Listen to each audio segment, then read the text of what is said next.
Chapter 2364, Overwhelming Strength, a Grand Lord? She's lost her mind. That's a level 100 Grand Lord we're talking about. What arrogance! Has she never witnessed a level 100 Grand Lord strength before?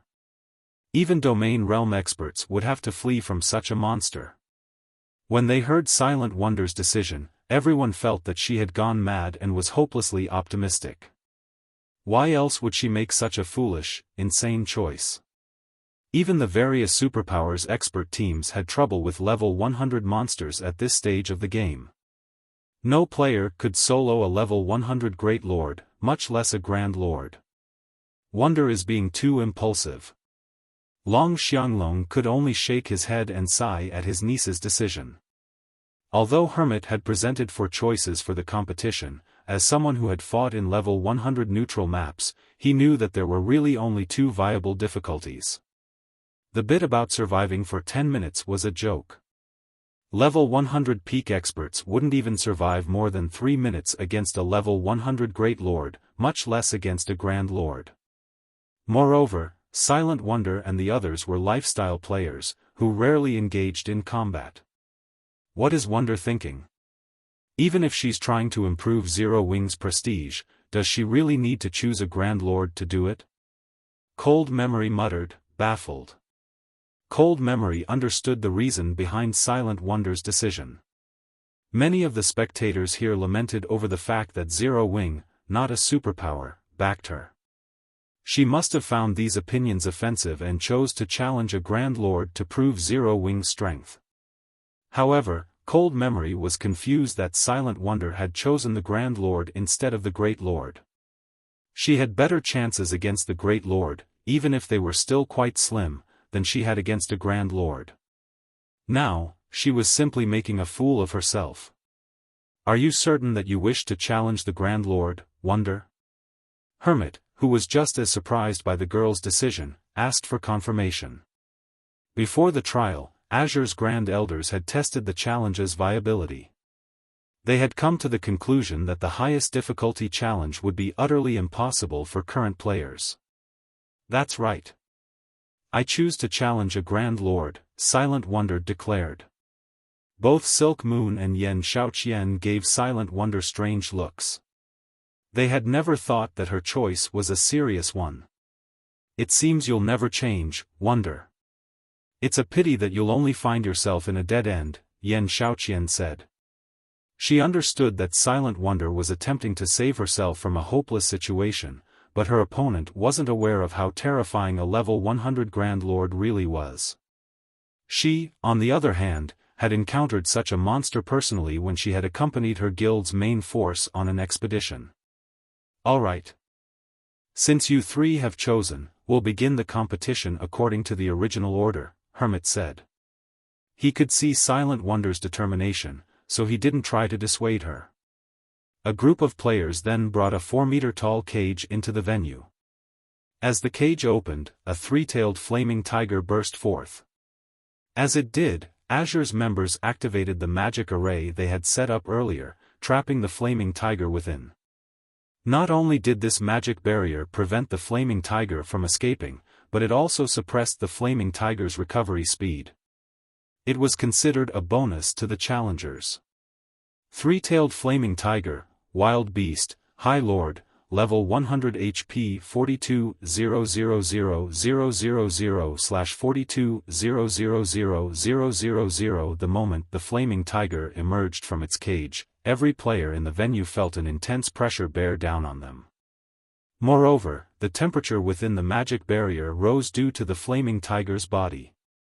It caused steam to rise, obscuring the space inside the barrier. However, Yen Xiaoqian, the competition's first challenger, was unfazed by the monster, and she slowly and steadily walked toward it. Roar! The instant Yen Xiaoqian entered the barrier, the flaming tiger roared and pounced, displaying such incredible speed that it made many of the Tier 2 experts in the venue nervous. The flaming tiger's movement speed was easily higher than that of a Tier 2 assassin. The flaming tiger swiped a paw at Yen Xiaoqian, and in response, she lifted her staff, summoning a thick ice wall between her and the High Lord.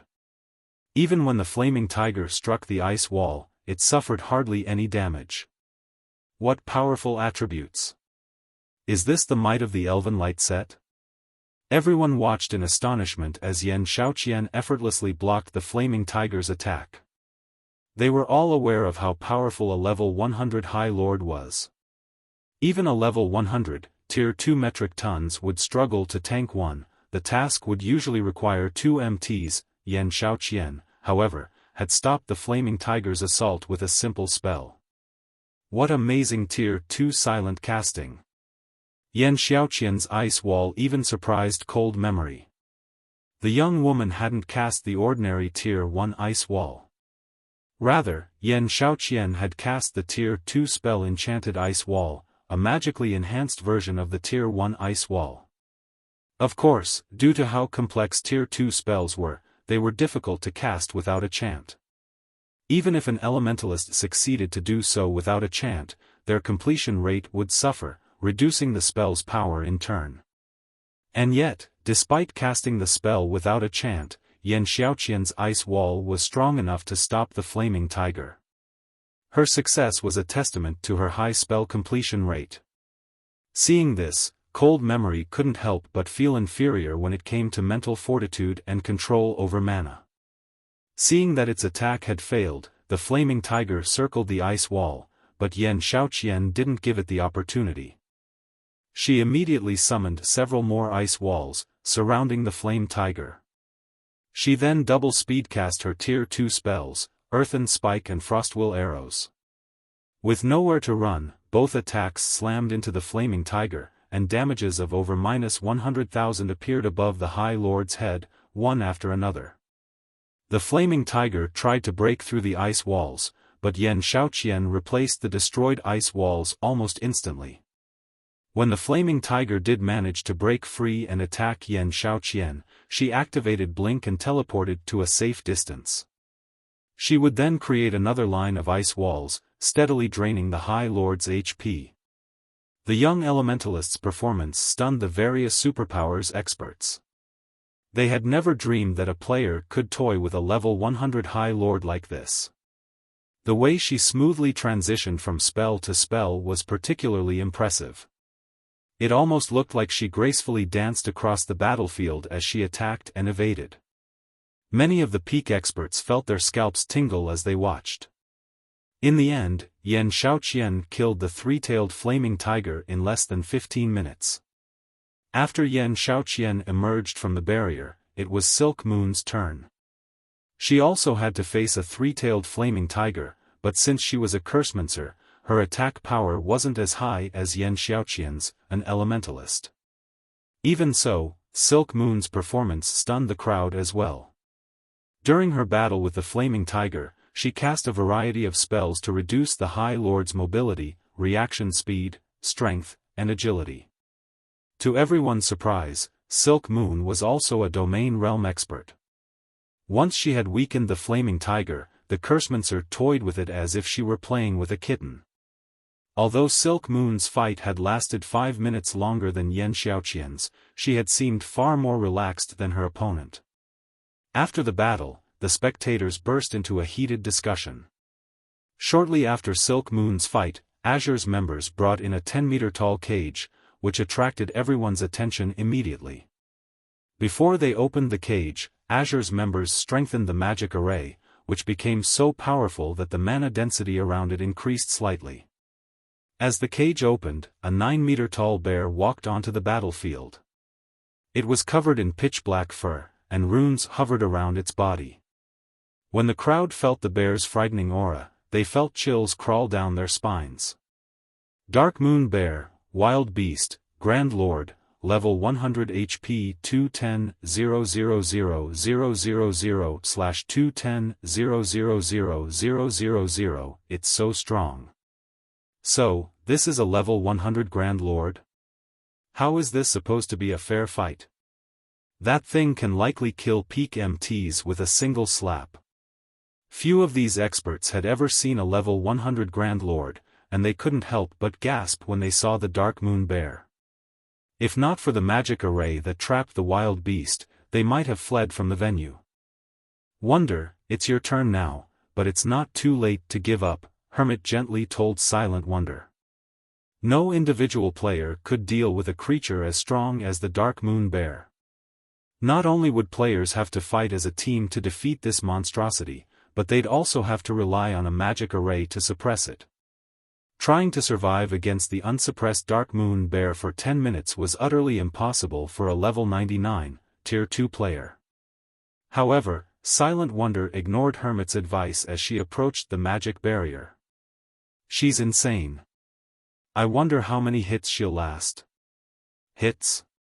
You think she can last more than one? That's a level 100 Grand Lord we're talking about. My guild's chief MT underestimated a level 100 Grand Lord once, and he died after 2 hits. The team's healers didn't even have a chance to heal him. What can an elementalist like her possibly do? As everyone watched Silent Wonder walk toward the barrier, they were certain that she had some mental issues. As far as they were concerned, trying to fight such a powerful beast was suicidal. Guild leader Black Flame, will Miss Wonder really be alright against the Dark Moon Bear?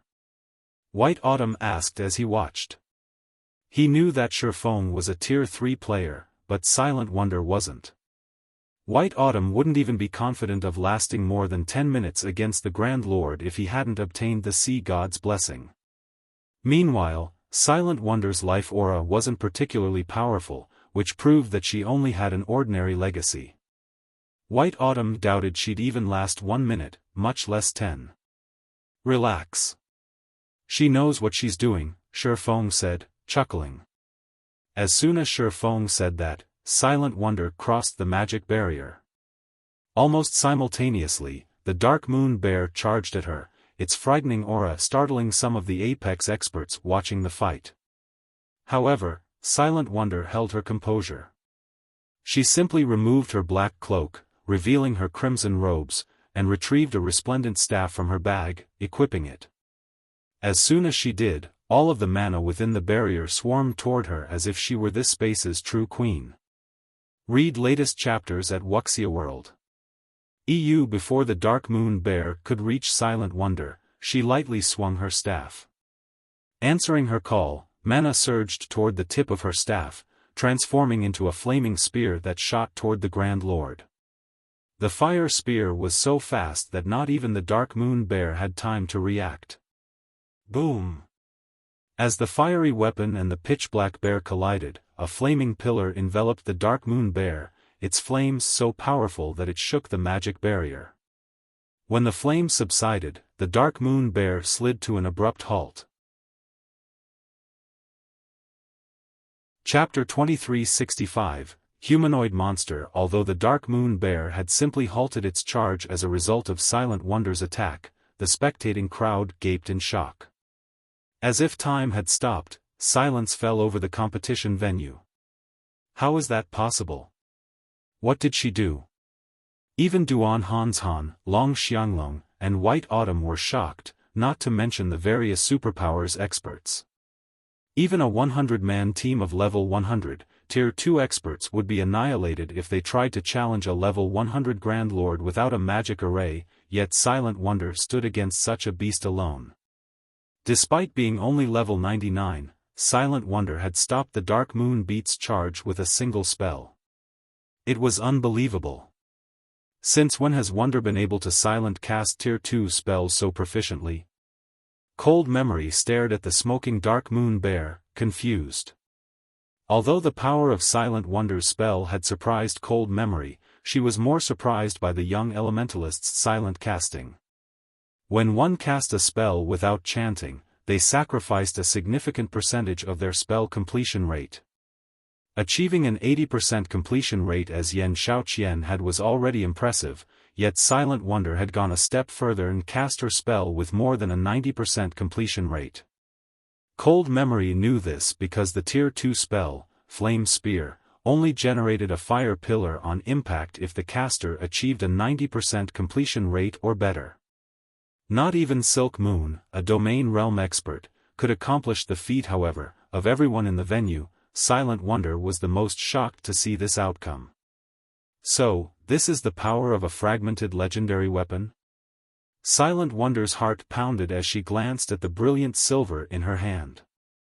Xiaofan had secretly passed her the weapon before she had walked onto the battlefield. She had nearly stumbled when she had seen the staff. A fragmented legendary weapon.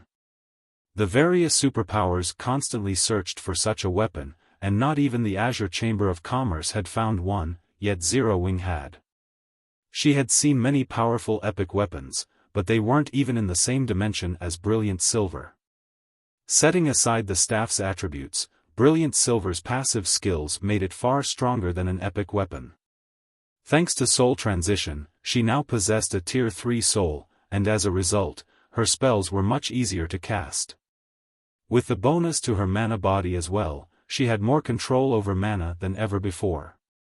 Before the spectators could recover from their daze, the Dark Moon beat charged at Silent Wonder again, giving the Elementalist no time to prepare. The Grand Lord was clearly furious, and when it was only 30 yards from Silent Wonder, it jumped into the air and launched a mana-filled swipe at the young woman.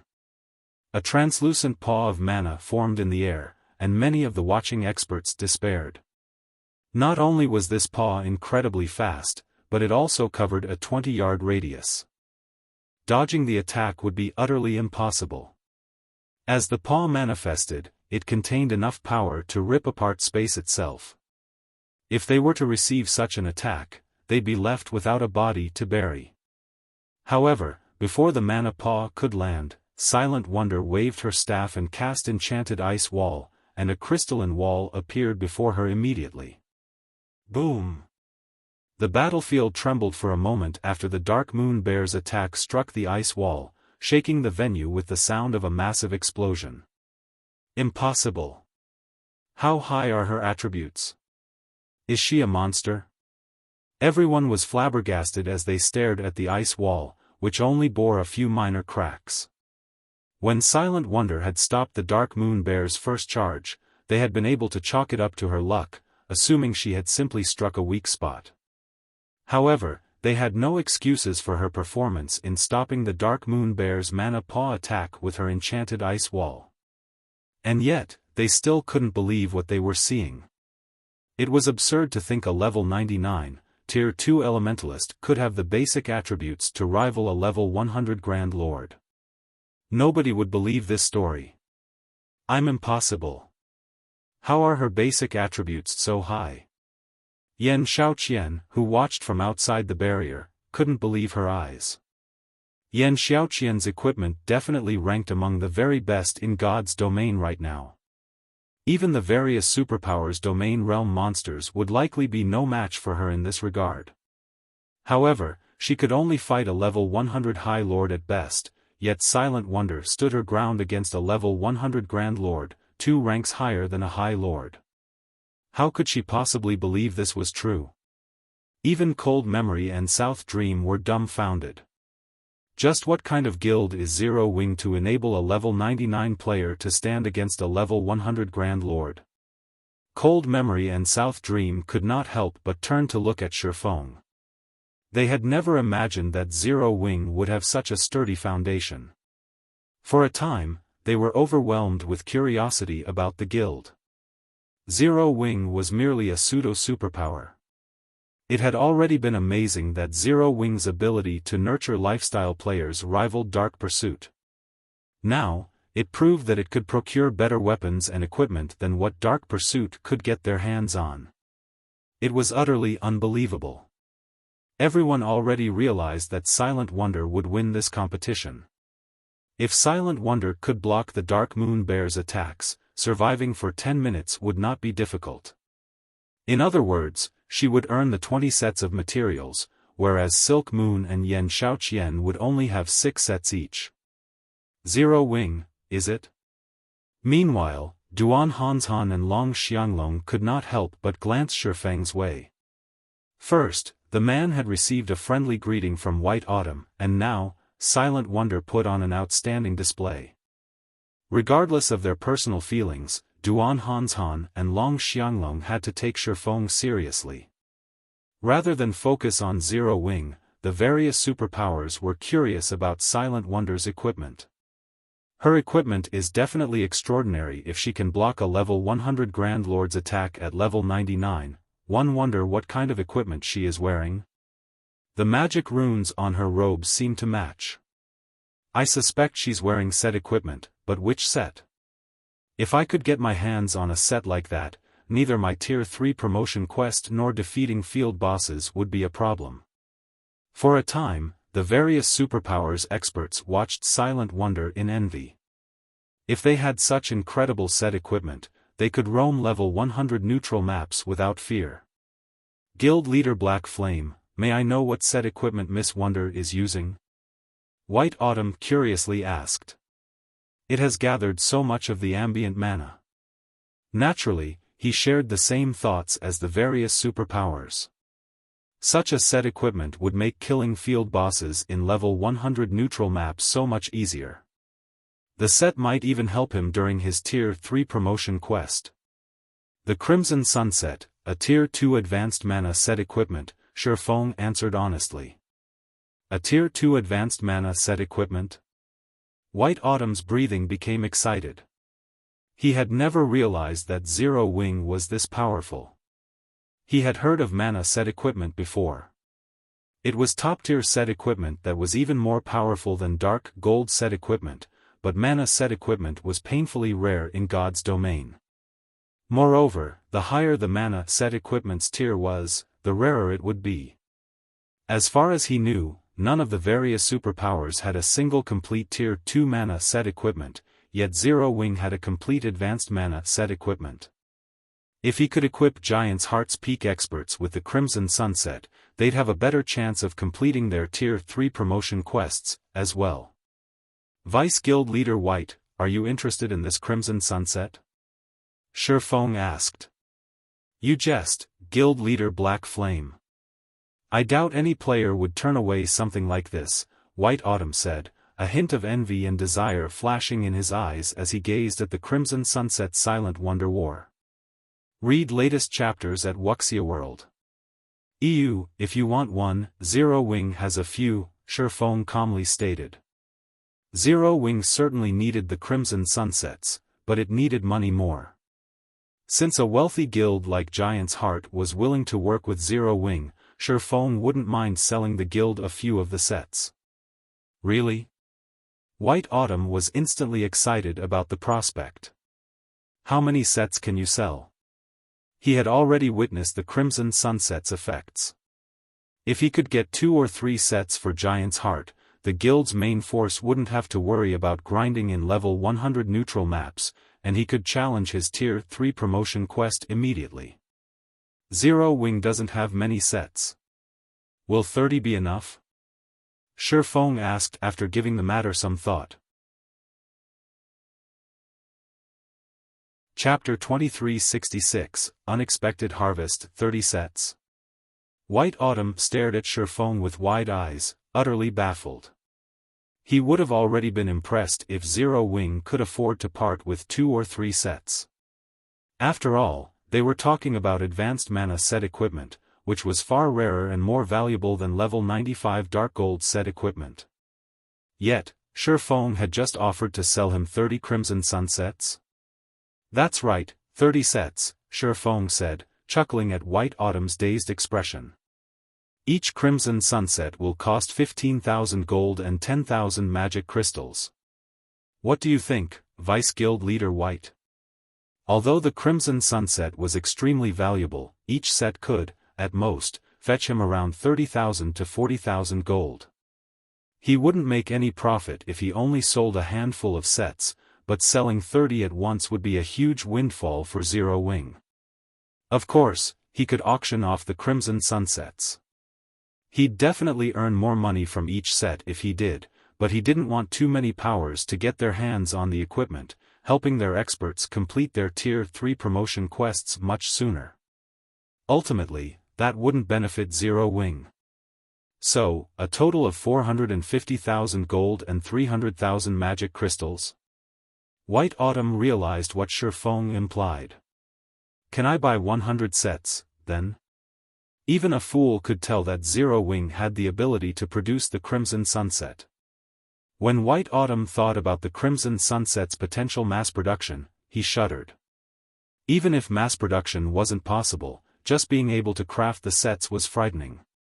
The fact that Zero Wing didn't want to share the Crimson Sunset with the various powers made this an excellent opportunity for him and Giant's Heart.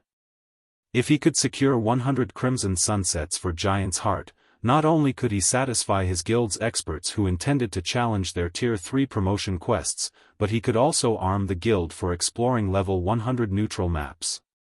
100 sets. Xiaofan rolled his eyes. Secretly, however, Giant's Heart's wealth shocked him.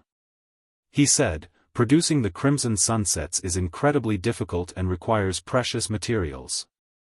At most, I can sell up to 50 sets, but the price will be different for that many.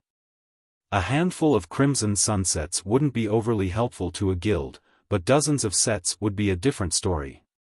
This was especially true as players began to reach level 100. The benefits of several dozen Crimson Sunsets were unimaginable. May I know how much you intend to charge? White Autumn asked, smiling. The price change didn't surprise him in the least. If you want 50 sets, it'll cost you a total of 900,000 gold and 600,000 magic crystals, Xiaofan said after giving the matter some thought. If he had 900,000 gold, he would have enough capital to develop his territory in the Cold Spring Canyon. Meanwhile, with the 600,000 magic crystals, he could forge a new batch of Crimson Sunsets. Alright, deal, White Autumn answered without hesitation. It might be a significant price increase, but 50 Crimson Sunsets would give Giant's Heart a massive edge over the other superpowers when it came to nurturing Tier 3 players and exploring level 100 neutral maps. White Autumn was confident these Crimson Sunsets would also help the guild compete with Pride Empire on land. White Autumn and Xiaofan then signed an agreement. Even for a superpower, 900,000 gold and 600,000 magic crystals was a huge sum, and it would take White Autumn some time to collect the payment. Xiaofan was quite satisfied. He hadn't expected his trip to the Dark Hills to net him so much gold and magic crystals. After this competition, he could turn his focus to the Cold Spring Canyon's development. Once he solidified his hold on the Cold Spring Canyon, Zero Wing wouldn't have to worry about contending with the various otherworld's invading powers. The guild's development speed might even reach new highs thanks to the canyon's resources.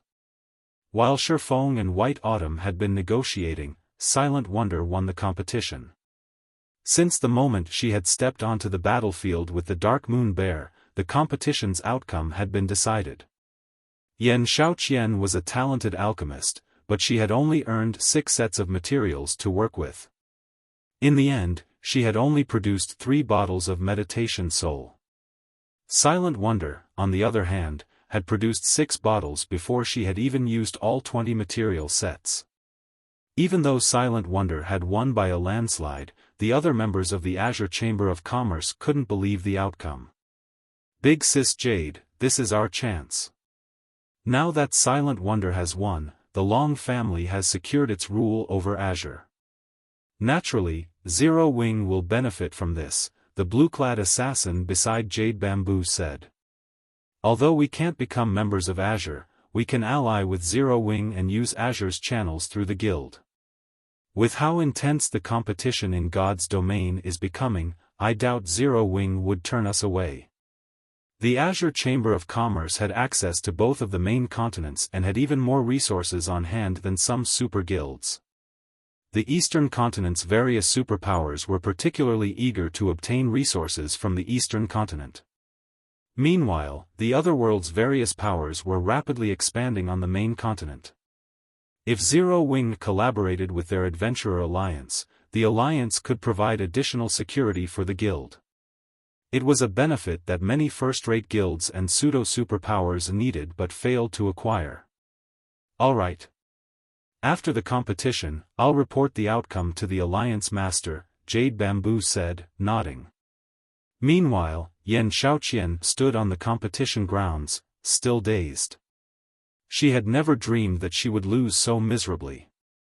I admit that I lost this time, Wonder, but you better not get complacent. Dark Pursuit's foundations are far more powerful than you can imagine. I will not lose the next competition between our families. Yan Xiaoqian declared, glaring at Silent Wonder. She then turned and left. The competition for the rights to rule Azure had ended, but the shareholding families held this competition each year to determine the strength and potential of the younger generation. After all, the children held the future in their hands. Yan Xiaoqian intended to use the next competition to recover from today's humiliation. Silent Wonder simply shook her head. She hadn't thought that Yan Xiaoqian would view her as a rival. Wonder, the competition is over. From now on, our Long family will be responsible for leading Azure in God's domain, Long Xianglong said as he approached Silent Wonder. Everyone has witnessed your talents. Return to the Western continent with me. You'll only be able to grow by training at the Chamber's main headquarters. The Eastern continent's legacies can't compare to those on the Western continent, and strength is everything in God's domain. You don't have to worry about Zero Wing. I'll give Zero Wing a large-scale shop in Demon Stone Town.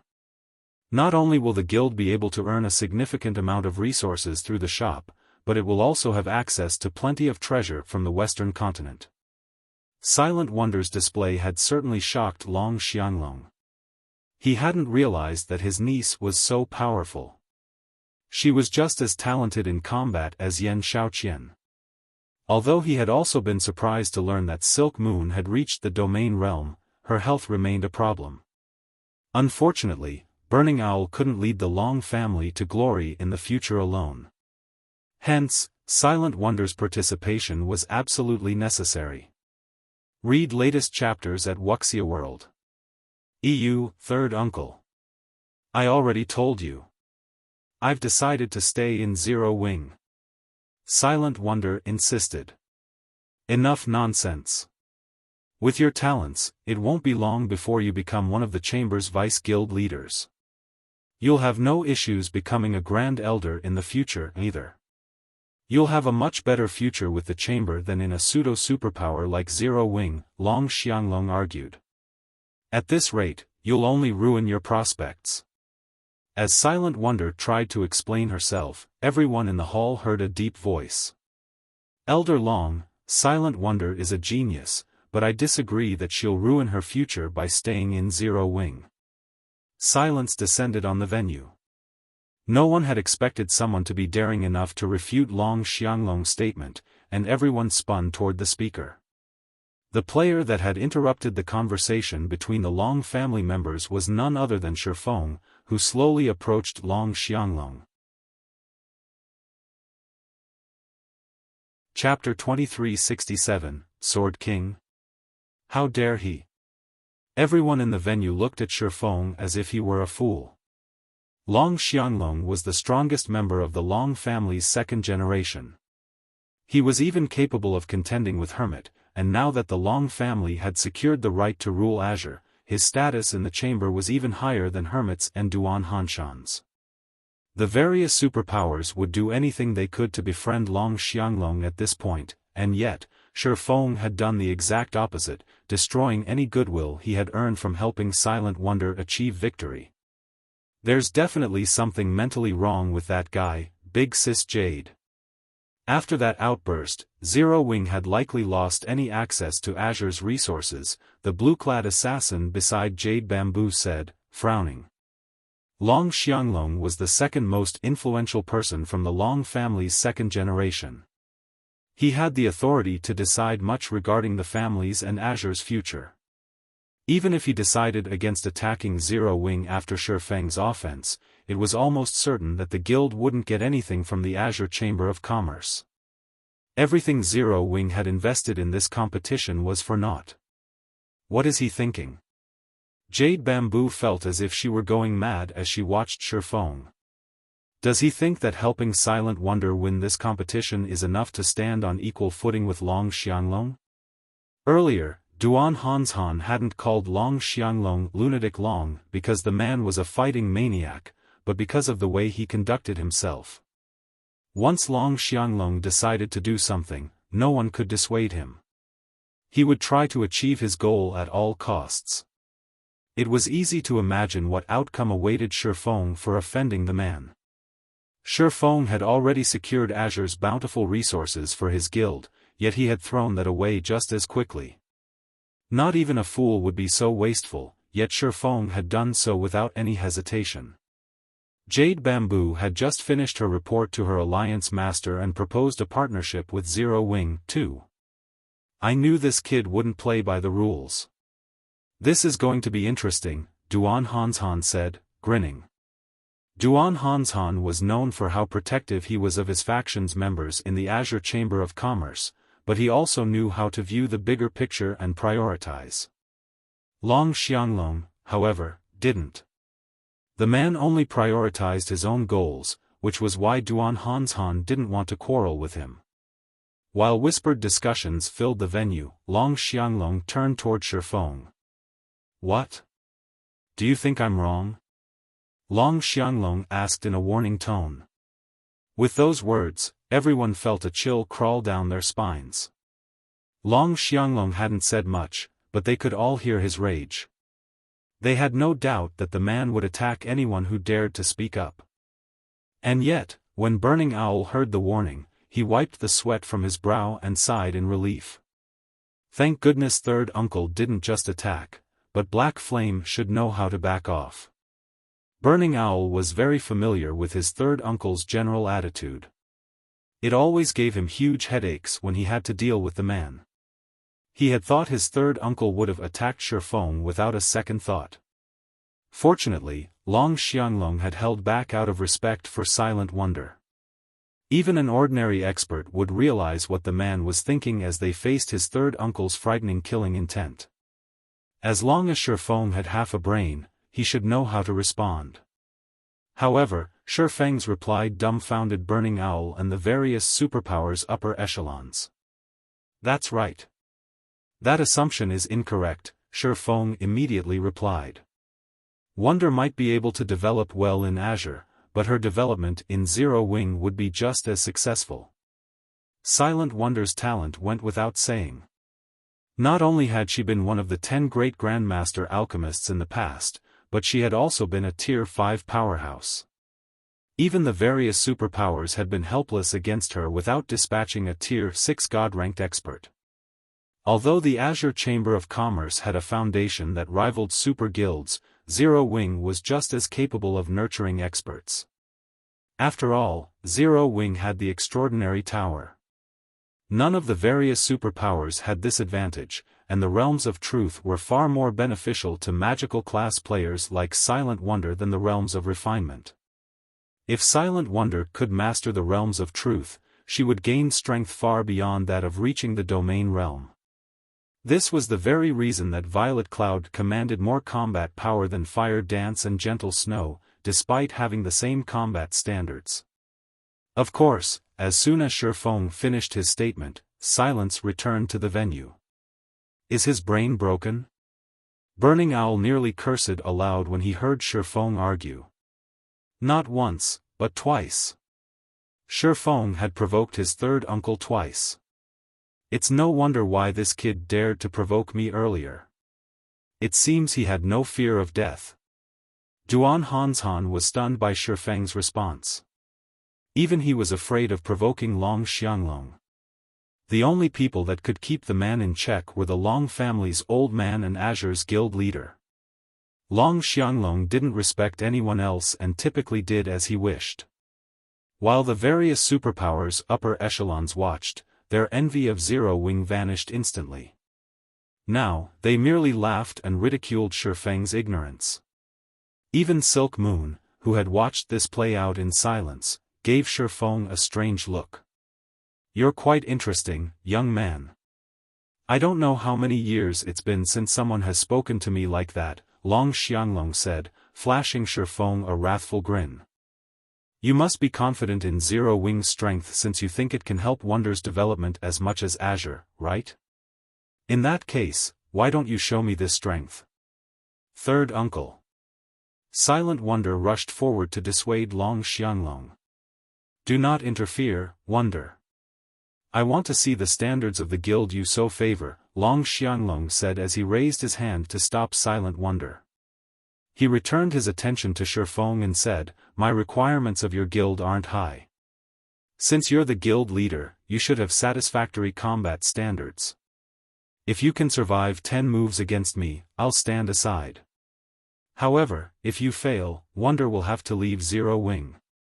Of course, Zero Wing will still gain access to the resources it deserves. What do you think? As far as Long Xianglong was concerned, Xiaofan was an ignorant fool that had grown arrogant because he had obtained some good equipment for Silent Wonder, and Silent Wonder still viewed God's Domain as the same kind of virtual reality game of the past. She simply didn't realize the advantages the Azure Chamber of Commerce had in God's Domain. What? Are you afraid?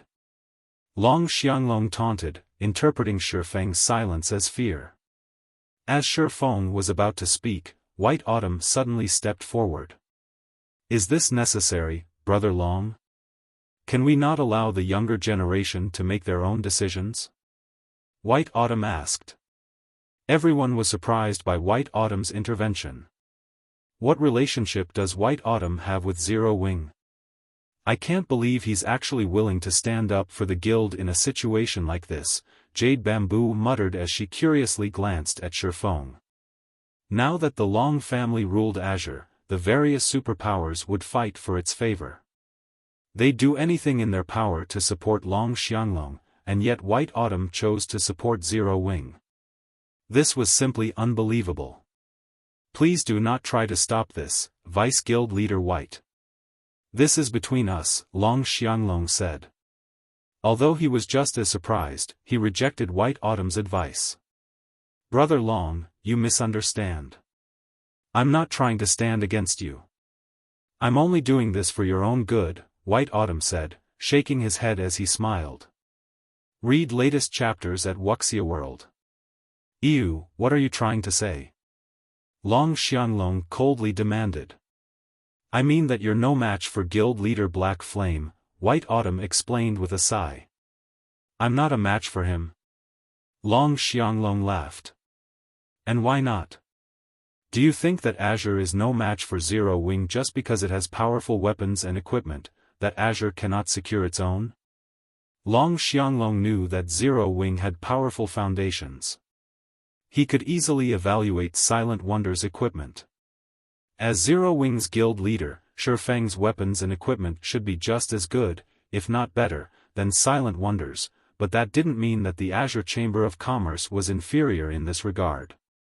It is because he is a Tier 3 Sword King. Chapter 2368, Venue shocked White Autumn hadn't been loud, but everyone in the venue had heard him clearly. They immediately turned toward Xiaofan in astonishment. He's reached Tier 3? Impossible.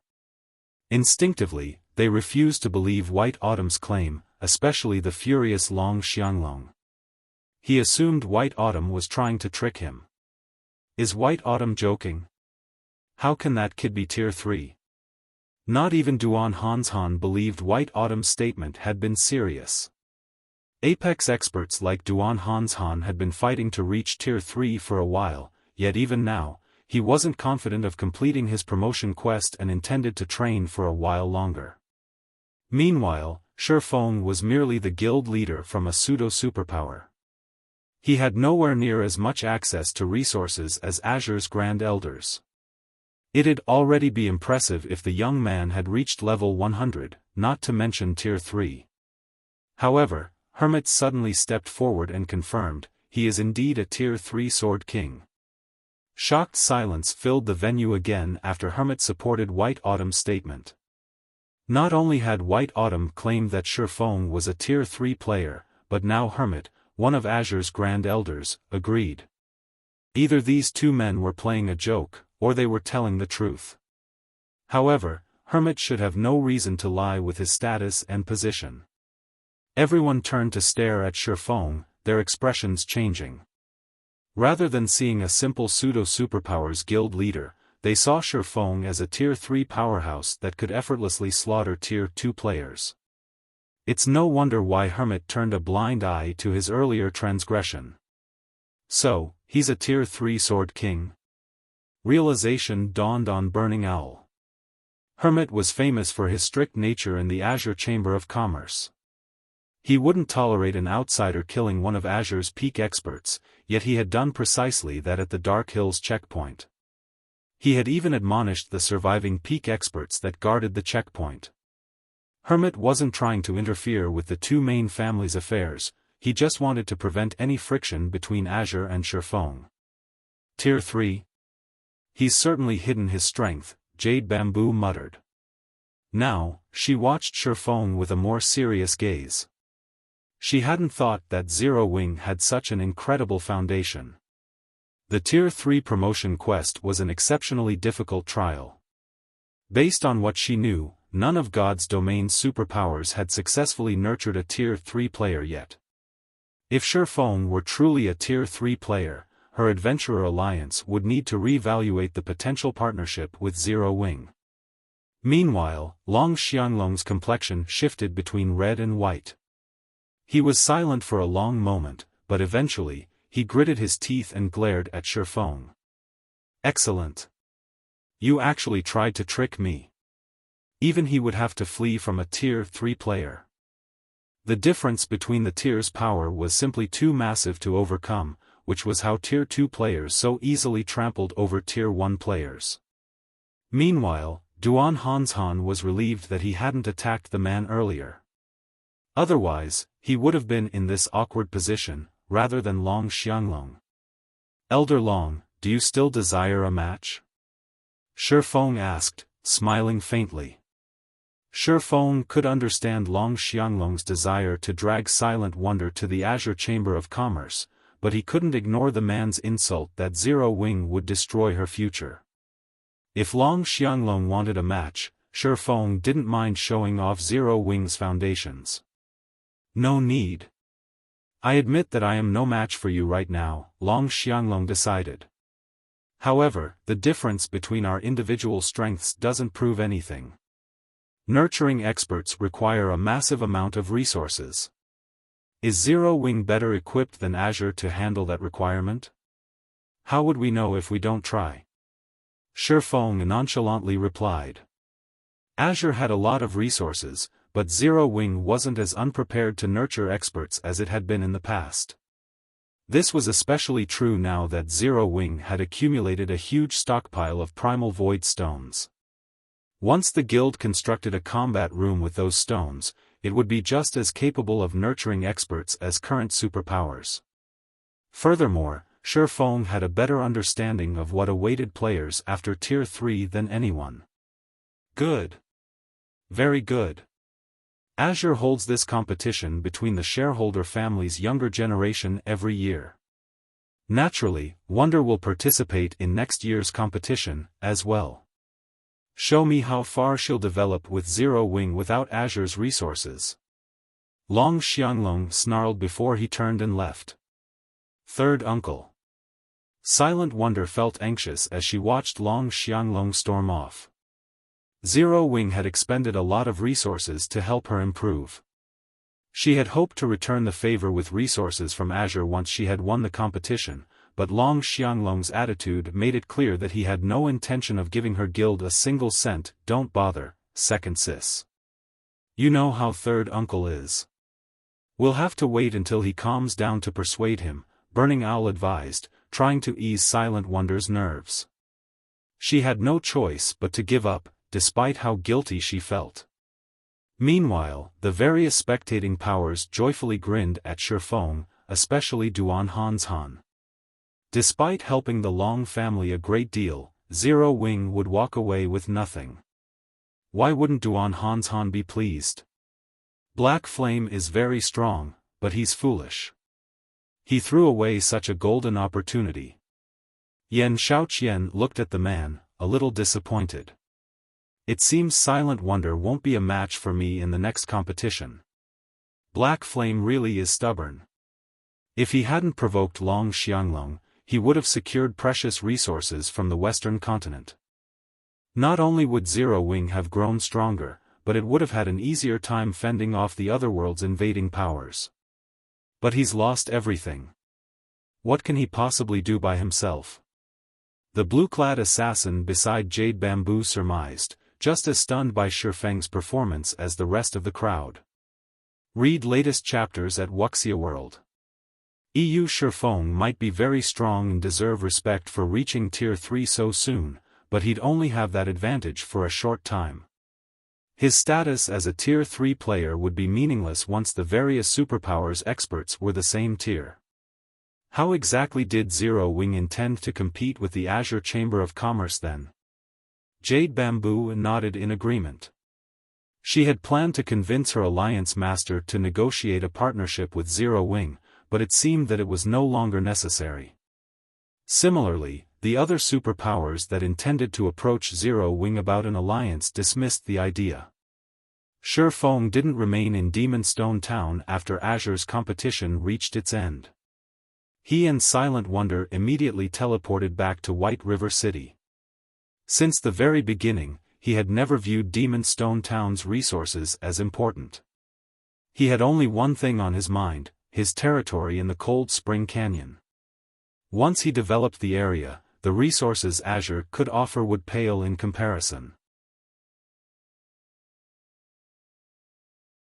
Chapter 2369, Candlelight's New Benefits. 2 lights flashed in White River City's teleportation hall as Xiaofan and Silent Wonder returned. Although they had only been away from the city for about half a day, it had changed significantly.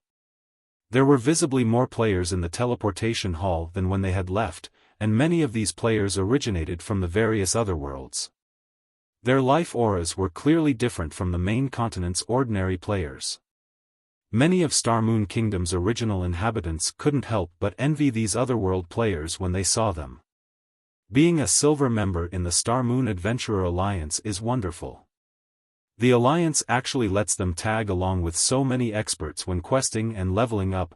A level 92 Shield Warrior in full level 90 Mysterious Iron equipment said as he watched a team walk toward the teleportation array. I wonder when I'll get promoted to silver rank. When I do, my friends in guilds will die from envy. Silver members might get excellent benefits, but becoming one of the Alliance's elites is easier said than done, one of the Shield Warrior's teammates, a level 93 assassin, said. Major powers from several other worlds founded the Star Moon Adventurer Alliance recently, and they've made huge investments in the Alliance. As a result, they've substantially raised the requirements to reach silver rank. You only used to need to reach the Trial Tower's 5th floor to become a silver member, but now, you need to reach the early stage of the Trial Tower's 6th floor. That's old news. I've heard they've recently raised the bar to the 6th floor's middle stage, and you need to make significant contributions to the Alliance. Isn't that a little too much? The level 92 Shield Warrior exclaimed. Even in our adventurer team, only a handful of people can meet that requirement. I know, right? The level 93 assassin said, sighing. As players' average combat standards rose, the requirements to be considered an expert increased as well, but even at this stage of the game, the various major powers considered a player an ordinary expert if they could reach the late stage of the Trial Tower's 5th floor. The Star Moon Adventurer Alliance, however, required its silver members to reach the 6th floor's middle stage, much to the despair of many of the Alliance's ordinary experts. These otherworld powers are moving so quickly? Xiaofan was surprised when he overheard the conversation. The various otherworld powers had only established adventurer alliances to recruit independent players after encountering resistance on the main continent during his previous life. Since individually, these powers' abilities and resources were limited, they usually worked together to run an adventurer alliance.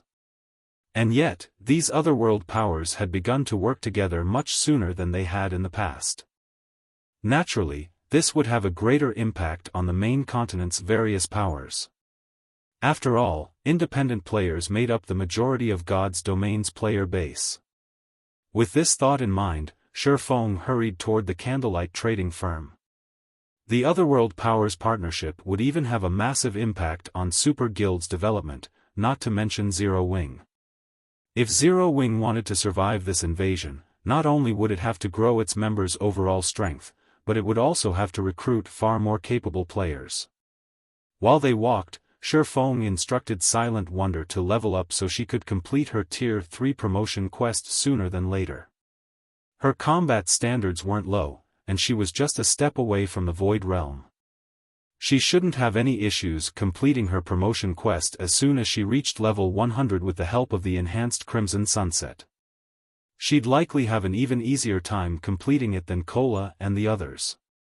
The first thing Xiaofan did upon returning to the Candlelight trading firm was to contact Melancholic Smile and have her prioritize the Crimson Dragon flying ship's production and material collection.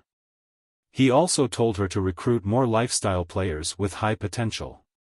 After players reached level 100, lifestyle players would become a guild's main source of weapons, equipment, tools, and potions. The power that commanded the most lifestyle players would gain control over weapon and equipment supply after level 100. Fortunately, the various major powers would only figure this out once they began to explore level 100 neutral maps. Guild Leader, the various otherworld powers have been rapidly expanding their lifestyle player recruitments lately. Moreover, they are offering considerably high salaries. It won't be easy to compete with the Adventurer Alliance in this regard since it is an independent organization, Melancholic Smile said, smiling bitterly. To make matters worse, the kingdom's independent players have gone crazy since the Star Moon Adventurer Alliance has published its membership policy. Some lifestyle players have even begun to withdraw from their large guilds to join the alliance. Although Candlelight had a massive competitive edge thanks to its 4-star shop in White River City, that edge was only effective against the various large guilds. Independent organizations like the Star Moon Adventurer Alliance were a different story. As long as the alliance offered some benefits, both lifestyle players and combat players would be more than willing to join. The alliance's rules weren't particularly strict, after all. I understand. Xiaofan nodded. But no matter what, we need to accelerate the trading firm's development. From now on, I intend to give normal members access to the meditation rooms as well, but they'll have to pay 10,000 GCPs per hour.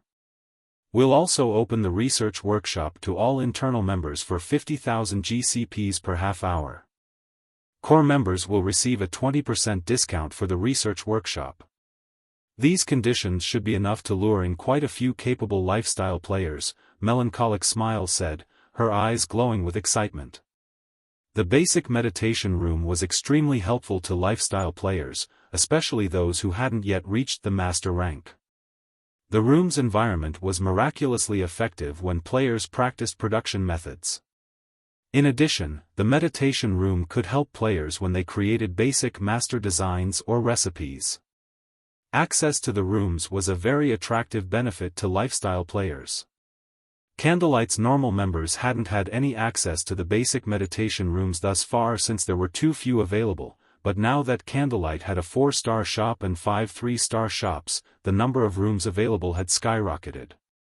Renting some of the basic meditation rooms to the trading firm's normal members wouldn't affect the internal members' development in the least. Moreover, Candlelight wasn't strict with its normal members. Normal members were only required to produce a certain number of items every day. If lifestyle players learned that they could rent basic meditation rooms as a normal member in Candlelight, they'd lose their minds. Only 3-star shops and greater had basic meditation rooms, and at this stage of the game, very few powers had 3-star shops, most of which were superpowers. Generally, these superpowers reserved the basic meditation rooms for their master lifestyle players. Normal members had no hope of using them. Read latest chapters at Wuxia World. EU. However, Candlelight's players, regardless of lifestyle rank, would be able to rent a basic meditation room in the Candlelight trading firm. Furthermore, based on the value of Candlelight's GCPs, 10,000 GCPs were only equal to 30 gold. Renting a basic meditation room for 30 gold an hour was a bargain that lifestyle players wouldn't find anywhere else in God's domain. The various adventurer alliances might be able to offer more resources and freedom, but these factors wouldn't be nearly as helpful to a lifestyle player's development as a basic meditation room. Xiaofan left melancholic smile to oversee the adjustments and recruitment. He then resumed the Crimson Sunset's production to help the guild's core members prepare for their Tier 3 promotion quests. After half a day of work, White Autumn's secret visited the candlelight trading firm to fulfill his transaction with Xiaofan. In exchange for 50 Crimson Sunsets, Xiaofan instantly obtained 900,000 gold and 600,000 magic crystals. I finally have enough money. Time to visit the Adventurers Association. Xiaofan brimmed with confidence as he gazed at the astronomical sum of coins in his bag. He left the candlelight trading firm immediately, heading toward the Adventurers Association. Chapter 2370, Night Division takes shape. White River City, Adventurers Association. Due to the new Star Moon Adventurer Alliance in Star Moon Kingdom, White River City's Adventurers Association had become extraordinarily lively. When Xiaofan arrived, he spotted teams entering and leaving the building. Nearly half of these players were from other worlds. There were now many times more otherworld players than there had been several days ago. Moreover, every one of these otherworld players was impressively strong, with the lowest level among them level 98, while many had already reached level 99. These otherworld players' average level was far higher than the local players. There are so many people here. Has it started already? Xiaofan was a little surprised as he watched the teams flow in and out of the association. The otherworld powers weren't the main continent's various powers' true opponent. Rather, it was the otherworld's general populace.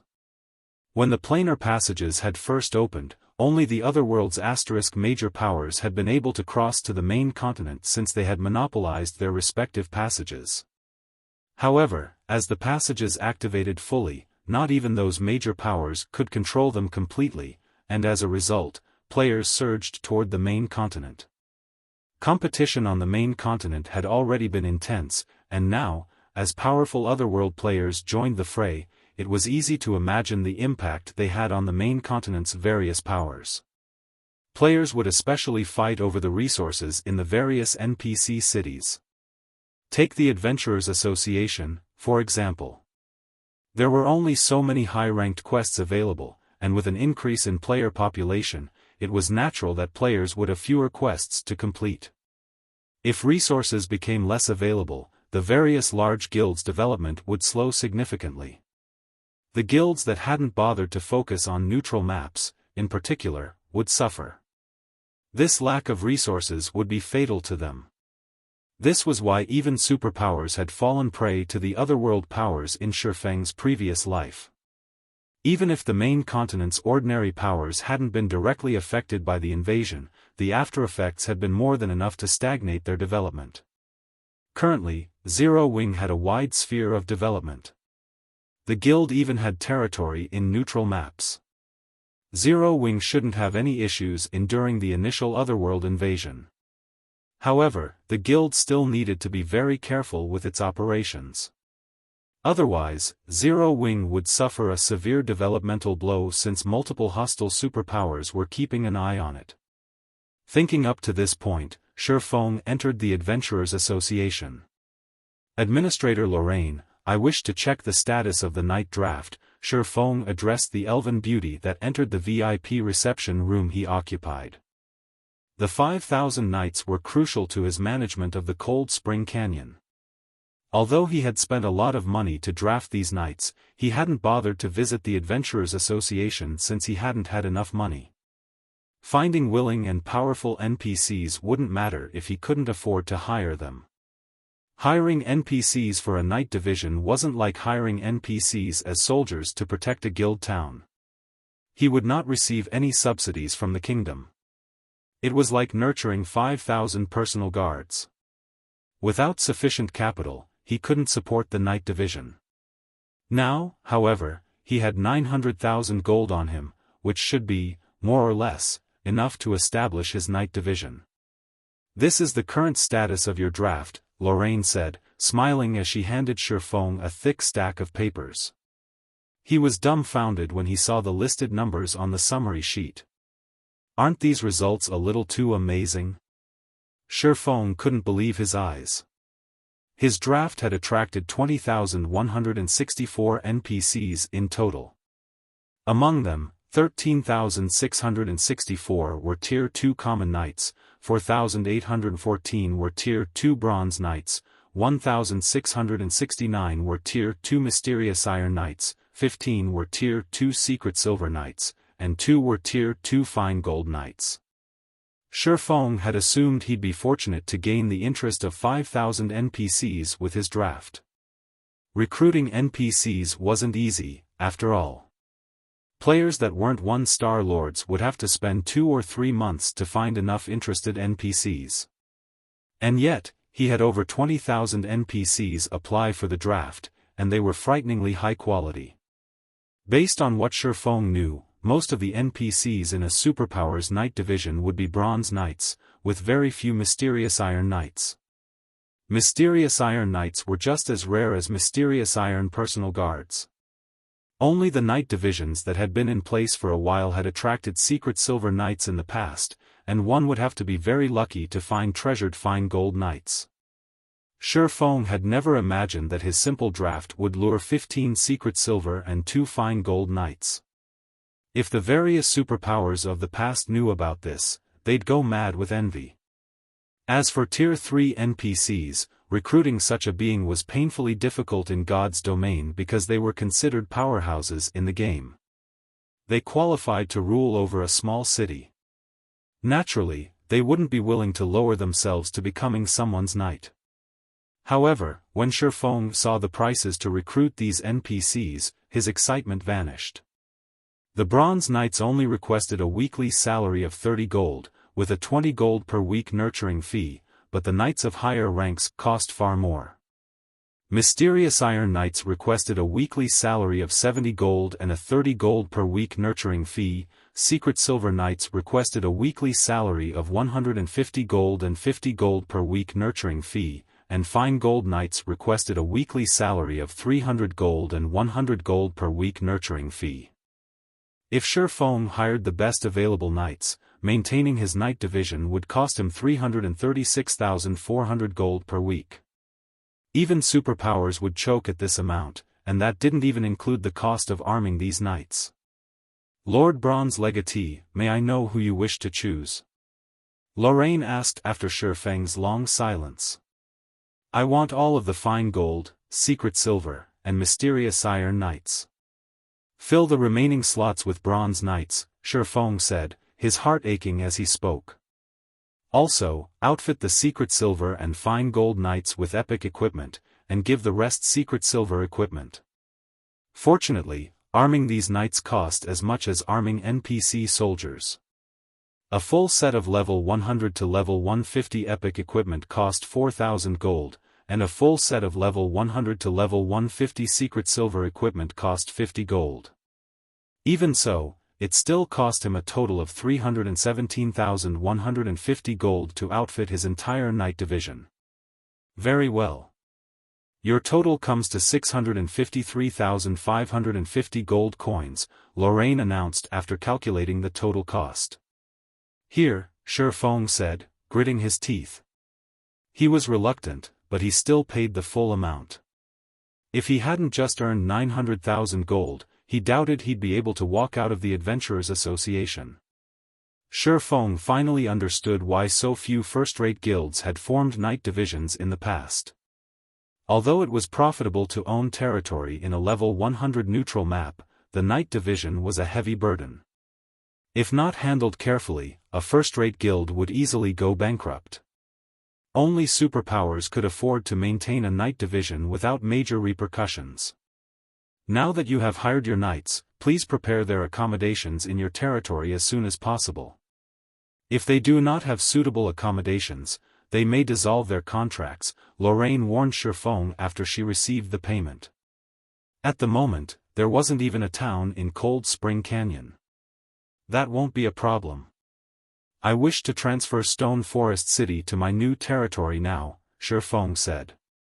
He then handed another 50,000 gold to the elven administrator.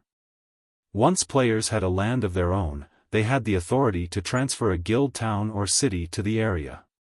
Of course, the transfer had a price, which would depend on the target size. Transferring a basic city like Stone Forest City would cost 50,000 gold, while if one transferred an advanced town, they'd only have to pay 10,000 gold. Read latest chapters at Wuxia World.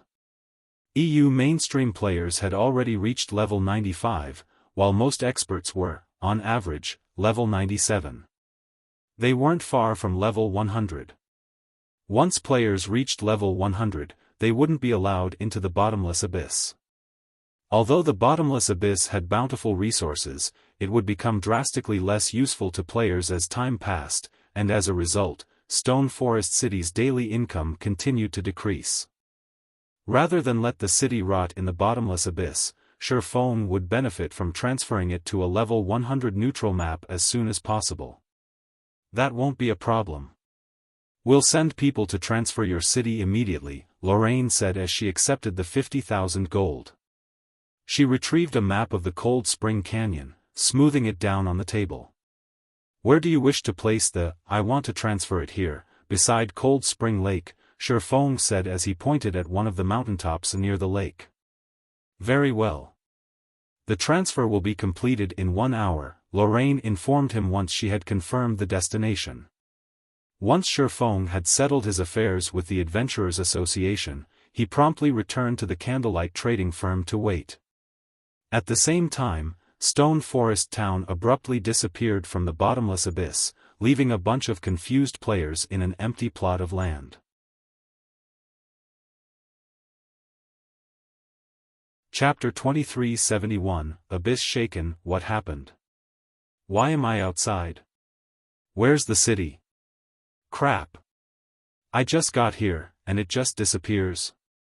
The players forced out of Stone Forest City looked around them in confusion. Stone Forest City was the most prosperous city in the bottomless abyss. Even though the various superpowers had established their own guild towns in the regional dungeon, these guild towns were nothing compared to Stone Forest City, especially when it came to training. Stone Forest City provided enough mana density that it was a holy land for training. Moreover, players could recover their exhausted stamina and concentration far faster in Stone Forest City than in the superpowers guild towns. Many teams that explored the bottomless abyss relied on the city as their resting point, including teams from the superpowers that had their own guild towns. This made Stone Forest City the most popular resting area in the bottomless abyss. And yet, the city had just disappeared. Even players from the Dark Knight Empire's various major powers were stunned, not to mention the independent players. None of them had expected Stone Forest City, the closest resting area to the bottomless abyss's second floor, to suddenly vanish. Has something happened to Stone Forest City? Since the city disappeared once everyone was teleported out of it, Zero Wing must have transferred the city elsewhere. Transferred Stone Forest City elsewhere? Is Zero Wing insane? Does the guild want the bottomless abyss's resources? All of the various major powers members had their guesses regarding the city's abrupt disappearance, and they all reported back to their superiors. For a time, the various powers in the bottomless abyss were in an uproar. Stone Forest City had become irreplaceable in the bottomless abyss. Almost every power that wanted to explore the regional dungeon had to use the city, or their progress would fall behind their competition. Naturally, as one of the city's shareholders, the secret pavilion immediately received the news. What is Zero Wing doing? They moved Stone Forest City without mentioning it to us. Don't they know that this is a crucial moment for conquering the bottomless abyss? Yuan Tiexin's expression darkened as he read the latest report. Currently, the various superpowers were frantically trying to explore the bottomless abyss's third floor. The loot in that area was incredibly important. Not only did the third floor's monsters drop plenty of top-tier, level 95 plus weapons and equipment, but they also dropped a ton of magic crystals. There was even a higher chance to obtain 7 luminaries crystals on that floor. Very few maps in God's domain could offer as abundant loot as the bottomless abyss's 3rd floor. Moreover, since the planar passages had opened, the situation on the main continent had become painfully tense. A war of unimaginable scale could break out between powers at any time. Even the secret pavilion had to prepare. Stone Forest City's sudden disappearance from the bottomless abyss would definitely impact the secret pavilion's plans. The secret pavilion's guild leader had even called Yuan Tianxin personally about the matter. "Uncle Yuan, what should we do now?" Purple Jade asked. She was also quite concerned about the situation. After training in Stone Forest City, she had improved considerably. Now, she was only one step away from reaching the domain realm. "We have no choice. We have to meet with Black Flame now." The matter frustrated Yan Tianxin. The secret pavilion owned some of Stone Forest City's shares, but Zero Wing held absolute authority over the city. Zero Wing might have an obligation to inform the secret pavilion of any decisions regarding Stone Forest City, but in truth, that didn't really matter. The secret pavilion simply had no say. While Yuan Tianxin and Purple Jade made their way to White River City, the various superpowers in the bottomless abyss took this opportunity to claim the prime real estate Stone Forest City had left behind. While the various powers were making a fuss over Stone Forest City's disappearance, Liang Jing was having a nervous breakdown over it. After barging into Xiaofan's special forging room, Liang Jing reported, "Guild leader. Stone Forest City has disappeared." I know." Xiaofan, who was in the midst of producing a crimson sunset, nodded. "You know?" Liang Jing was shocked into a moment of silence. "Guild leader, is this your doing?" "That's right, I did it," Xiaofan said, not bothering to hide the truth. After all, he had the most authority over the city. No one could transfer a city without permission. "Guild leader. Stone Forest City is one of our guild's main sources of income. Although we're not earning as much from the house's rent, we have just as many players interested in renting them. That rent alone is enough to fund normal operations of Zero Wing's main headquarters. With Stone Forest City gone from the bottomless abyss, many players are going to demand a refund." Liang Jing exclaimed as she massaged her temples. Currently, she was in charge of most of Zero Wing's headquarters affairs, especially now that Blackie and Gentle Snow had left their daily tasks to her. What gave her the biggest headache, however, was handling the payments that required credits. To ease the management flow, Xiaofan had granted her authority to manage Stone Forest City's income. After a few months, she had finally managed to balance the headquarters' expenditures and Stone Forest City's income. And yet, Xiaofan had just relocated Stone Forest City elsewhere, rendering her efforts useless. "Relax. They won't ask for a refund," Xiaofan said, chuckling. "If they do, we can give them a refund based on the original price. We can even refund them in coins if they want." Stone Forest City's private houses had always been leased for credits. Receiving a refund in coins would be a welcomed bonus.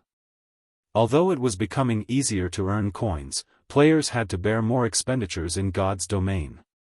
As a result, players weren't able to save a lot of coins as they reached higher levels. Hence, money farming teams and workshops were extremely popular among players that wanted to pay credits for coins in God's domain. God's domain was like a second world to players. Since coins were more useful in God's domain, players were naturally more willing to spend credits than coins. "If we do that, we'll still have to pay at least 100,000 gold in refunds," Liang Jing said, exasperated at Xiaofang's nonchalant attitude.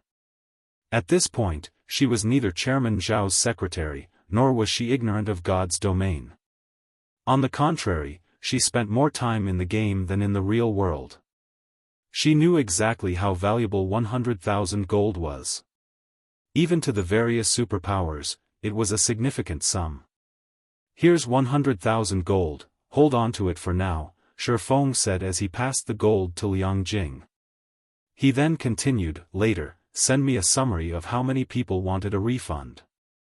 I intend to hold a leasing auction for the empty houses. We'll start the bidding at 30,000 credits per week. 30,000 per week? Liang Jing gaped when she heard the price. When Stone Forest had still been in the bottomless abyss, they had leased the private houses for 40,000 to 50,000 credits per month, except for the first month's auctions. Even so, most players couldn't afford the rent. Yet now, Xiaofan wanted to lease the houses for 30,000 credits per week. It was utterly insane. The bottomless abyss was the best grinding spot in God's domain at the moment.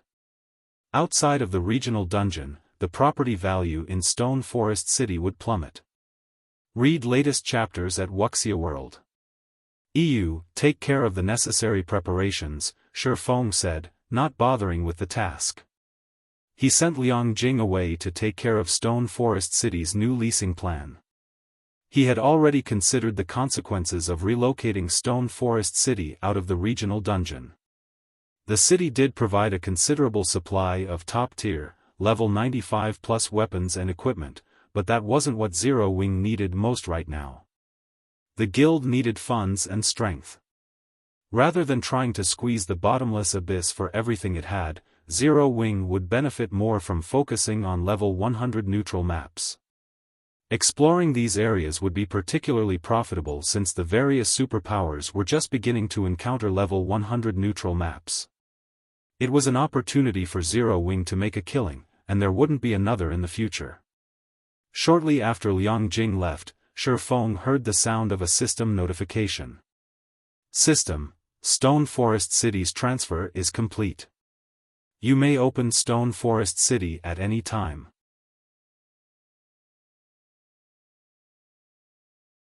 Chapter 2372, Territory strengthened. The transfers finally complete. Xiaofan stopped working when he heard the system notification. Hurriedly, he called up Stone Forest City's system interface to inspect the city's current status. In God's domain, not only did a territory's lord have the authority to transfer a guild town or city to their land once, but their town or city would also gain a random bonus once the transfer completed. Of the potential bonuses, one was increased defensive capabilities, which would strengthen the town against monster assaults. Another potential bonus was increased size, allowing the town or city to accommodate more players. Xiaofan knew it was possible for the system to increase the town or city's mana density as well. Based on what he knew of this bonus, the town or city's mana density would undergo a qualitative transformation. Naturally, this bonus was particularly valuable in level 100 plus maps. These maps had harsh environments, and the mana density in the town or city would determine players' stamina and concentration recovery rates. In the past, any town or city that had received the mana density bonus had become instantly popular among players exploring level 100 plus neutral maps. The powers that had owned these towns or cities had no lack of customers. After calling up Stone Forest City's system interface, Xiaofan browsed through the lines of data until he found what he was looking for. Stone Forest City, current location, Cold Spring Canyon. Current rank, basic city. Bonus acquired, magic array enhancement. Magic array enhancement? Xiaofang's face lit with excitement when he saw the bonus Stone Forest City had acquired. Of the many bonuses a territorial town or city could acquire, the two best were mana density enhancement and magic array enhancement. Every player desired the former, of course.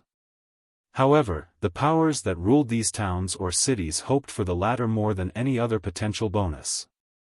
Not only would the magic array enhancement fortify the city's defensive magic array, allowing it to endure stronger attacks, but it would also reinforce the magic array's spatial isolation effect.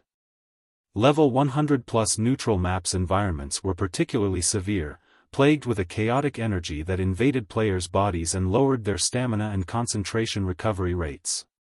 When players returned to a town or city, they had to rest for quite a while to recover fully. However, a town with an enhanced magic array could lessen the effects of the chaotic energy, accelerating players' recovery. This greatly increased the amount of time they could spend grinding in the fields. Magic Array Enhancement was just as effective as enhanced mana density. With this, I won't have to worry about the guild members' leveling speed in the Cold Spring Canyon. Xiaofan felt as if he had just won the lottery. The 50,000 gold he had spent to relocate Stone Forest City could be considered the random bonuses fee. Had he been unlucky, Stone Forest City would have merely gained a popularity bonus, which was only slightly useful. However, since the city had gained the Magic Array Enhancement bonus, even Tier 2 players could grind in the Cold Spring Canyon without any concerns. Moreover, with the leveling resources available in a level 100 neutral map, the guild members' leveling speed in the Cold Spring Canyon would likely rival their leveling speed in the Bottomless Abyss. In addition, they could grind for level 100 weapons and equipment much sooner than others, which would definitely increase Zero Wing's overall strength by a large margin. While Xiaofan planned to send Zero Wing's core members to Stone Forest City as soon as possible, Liang Jing contacted him. "Guild leader, the secret pavilion's people have arrived and wish to speak with you. By the looks it, this seems urgent. Do you want to meet them now?" "The secret pavilion sure moves quickly," Xiaofan said, chuckling. "Send them to me." The secret pavilion owned some of Stone Forest City's shares, and now that the city had vanished, it wasn't unusual for the pavilion to grow nervous. Not only had Stone Forest City become a valuable source of resources for the secret pavilion, but the various superpowers had been in the midst of exploring the Bottomless Abyss's third floor shortly before the city disappeared. Moreover, everyone was concerned about the various otherworlds' invasion. After a short moment, Liang Jing led a middle-aged man and a young woman into Xiaofan's special forging room. They were none other than Yuan Tiexin and Purple Jade. Both secret pavilion members had already reached level 100, and they both wore multiple pieces of epic equipment. Even the weakest piece between them was level 95 dark gold rank. Moreover, Purple Jade radiated an astonishing life aura. When it came to basic attributes, these two likely rivaled God's kin players. Regarding combat power, they could rival domain realm experts. Purple Jade might even be stronger than a domain realm expert. If Yuan Tiexin and Purple Jade worked together, even the various superpowers would have to be cautious. However, they showed no sign of the arrogance experts of their caliber usually possessed as they entered the room. On the contrary, they looked upon Xiaofan with awe and admiration. They had already learned that Xiaofan had been promoted to Tier 3, and they knew his strength transcended that of Tier 2 players. Now, he was a powerhouse that even the various superpowers would have to be careful of. "I assume you two are here to ask about Stone Forest City?" Xiaofan said, getting straight to the point. "That's right, that's exactly why we've come," Yuan Tiexin said, nodding as he gave Xiaofan a confused look. "We're in the final stages of exploring the Bottomless Abyss. The third floor is a treasure trove of top-tier, level 95 weapons and equipment. Why has Zero Wing given up on the regional dungeon and relocated Stone Forest City? You know that the situation on the main continent has become more complicated. The various otherworld powers have begun to set their sights on various areas of the continent. A large-scale war will break out in the near future. Everyone has been frantically preparing for it. Meanwhile, due to Stone Forest City's sudden disappearance, some superpowers have begun to question the secret pavilion's abilities. Our guild leader is hoping that Zero Wing has an explanation for this." "Of course, I do," Xiaofan said, chuckling. "But before I tell you, I was wondering if the secret pavilion can help me with something." Yuan Tiexin was a little exasperated with Xiaofang's reply. They had come here to demand answers of the man, yet he asked them for help before he'd offer an explanation. "May I know what you need help with, Guild Leader Black Flame?" Yuan Tiexin asked after taking a deep breath. "It's simple. I'd like to ask the secret pavilion to revoke Starlink's membership in the secret chamber of commerce," Xiaofan calmly stated. Read latest chapters at Wuxia World. EU Starlink constantly targeted Zero Wing, particularly on an economic front. However, since a powerful corporation backed Starlink, and the guild had access to the secret Chamber of Commerce's connections, his guild couldn't effectively retaliate. If Zero Wing could cut off one of Starlink's income sources, the enemy guild would be much easier to deal with economically. Yuan Tiexin and Purple Jade were stunned, staring at Xiaofan as if he were a fool. Setting aside Starlink's current position in the chamber, why would we do something so fruitless even if the secret pavilion had that power? Guild leader Black Flame. You should know that every member is an important resource for the chamber. We cannot remove Starlink over one city, Yuan Tiexin answered seriously. As far as Yuan Tiexin was concerned, Xiaofan must have lost his mind. Stone Forest City was an excellent asset, but even if it were still located in the bottomless abyss, it wasn't so valuable that the secret pavilion would revoke Starlink's membership for it. Even if Zero Wing offered all of the city's shares, the secret pavilion would refuse. What if Stone Forest City were located in a level 100 neutral map? Xiaofan asked, smiling.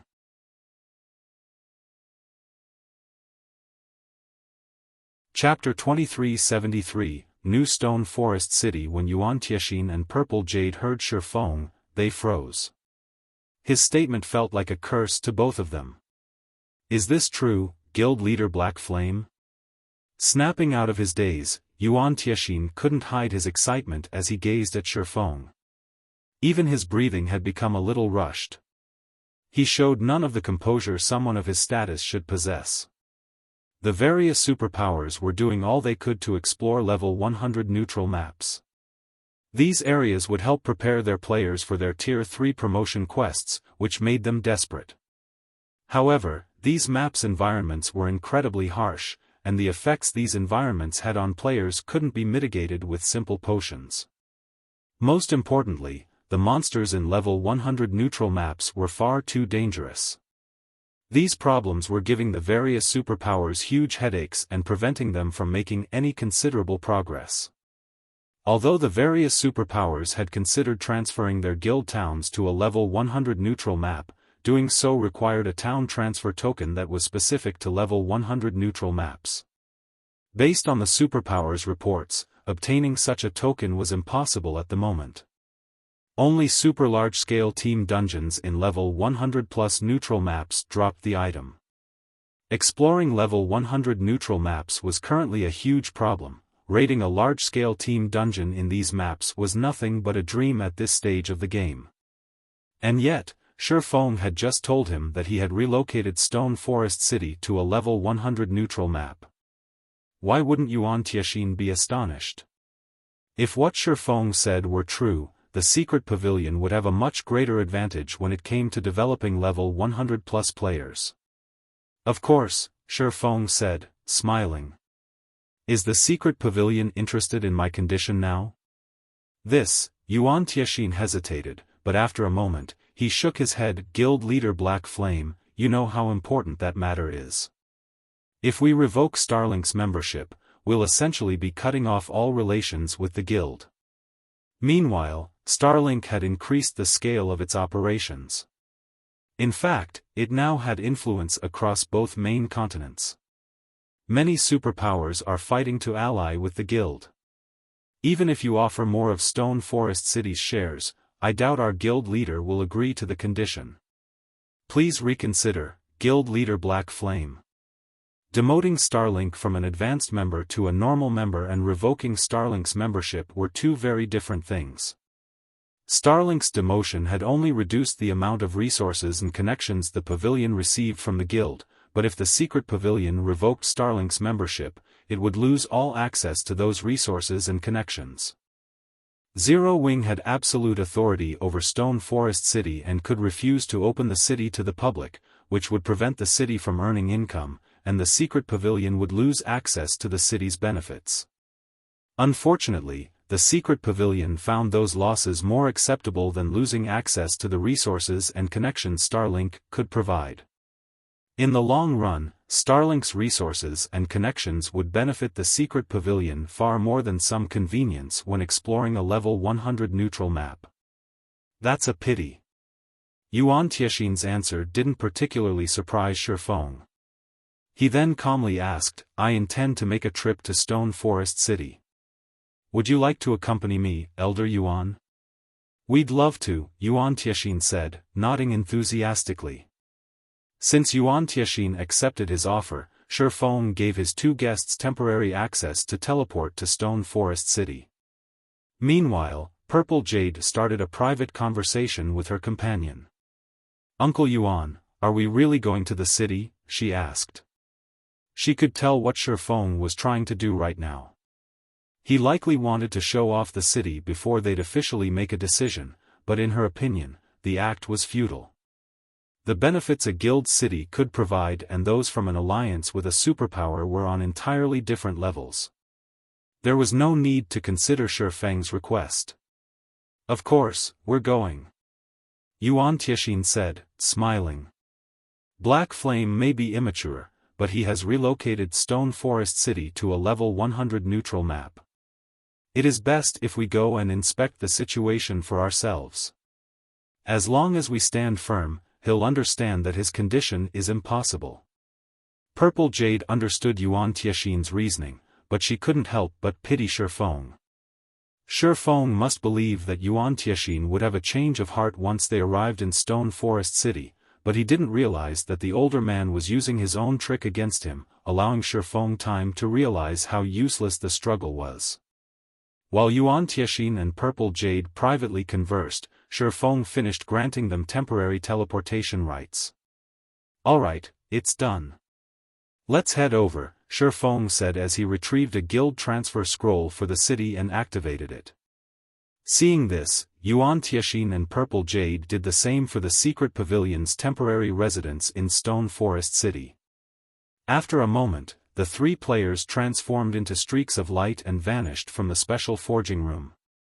Cold Spring Canyon, Stone Forest City. Two flashes of light appeared above the teleportation array in the secret pavilion's temporary residence as Yuan Tiexin and Purple Jade arrived. The moment their bodies manifested, however, Yuan Tiexin and Purple Jade were stunned. How is this possible? Yuan Tiexin nearly gasped. The mana in Stone Forest City wasn't as dense as it had been, but the instant they had arrived, Yuan Tiexin felt far more relaxed. Moreover, his five senses had become sharper. He had been exploring a level 100 neutral map with Purple Jade for quite some time, and the environment's chaotic energy had made them both feel exhausted, which had a considerable effect on their combat power. Even when they had plenty of stamina and concentration remaining, they had been forced to return to a city to recover from the exhaustion. However, even when they had fully recovered their stamina and concentration, the chaotic energy hadn't faded from their bodies completely. And yet, as he stood in Stone Forest City, Yuan Tiexin rapidly recovered from that exhaustion. At this rate, he'd be free from the chaotic energy within a few hours. Uncle Yuan, my recovery rate is at least twice as fast as before. If we could rest here, we'd be at least 30% more efficient when exploring a level 100 neutral map. Purple Jade exclaimed, unable to hide her shock. The chaotic energy within level 100 neutral maps was the biggest issue the various superpowers, including the secret pavilion, faced when exploring these areas. This chaotic energy forced players to rest in cities for long periods. However, if they could rest in Stone Forest City, they could explore 30% more of a level 100 neutral map in the same amount of time. In addition, Stone Forest City was now located within a level 100 neutral map, which would save them plenty of travel time. Overall, if the secret pavilion's members could set up a base in Stone Forest City, they could spend at least twice as much time exploring level 100 neutral maps as other players. With this much additional time, the secret pavilion's members would have a massive lead over the various superpowers members. After taking a moment to inspect the city's unique environment, Yuan Tiexin and Purple Jade headed toward the Stone Forest City's central plaza. The city was mostly the same as they remembered. The only difference was the neutral race NPCs that filled the city streets. Many of these NPCs had set up stalls and hawked their wares. When Yuan Tianxin took a peek at a stall's goods, he felt a little faint for a moment. These neutral NPCs were actually selling level 100 weapons and equipment and of considerably high quality. He had even spotted level 100 secret silver weapons for sale. Of course, these items weren't cheap, and some cost special materials. Fortunately, a driven Tier 2 expert could gather the necessary funds and materials for the items. Level 100 weapons and equipment. Players that hadn't yet begun to explore level 100 neutral maps might not find anything special about these items, but it was a different story for players like Yuan Tianxin, who constantly grinded in level 100 neutral maps nowadays. When exploring level 100 neutral maps, acquiring a single piece of level 100 bronze equipment was already a challenge, not to mention obtaining level 100 secret silver weapons and equipment. And yet, the NPCs in Stone Forest City were publicly selling such items. What should we do now, Uncle Yuan? We've already rejected Black Flame's offer, Purple Jade asked nervously. She was also surprised to see the weapons and equipment for sale in the various NPC stalls. She had never expected Stone Forest City to become this amazing. If the Secret Pavilion's members could operate out of Stone Forest City, they'd complete their Tier 3 promotion quests far faster than the various superpowers. Don't worry. Since Black Flame has brought us here, he will ask if we wish to continue our partnership. We can renegotiate with him then, Yuan Tianxin said.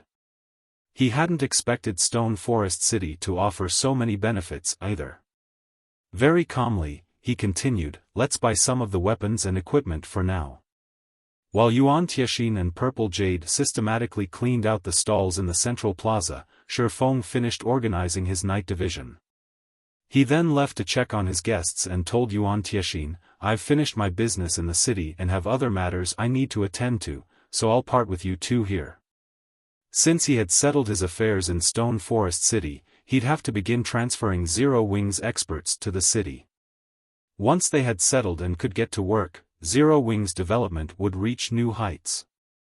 Xiaofan then pulled a return scroll for White River City from his bag and began to activate it.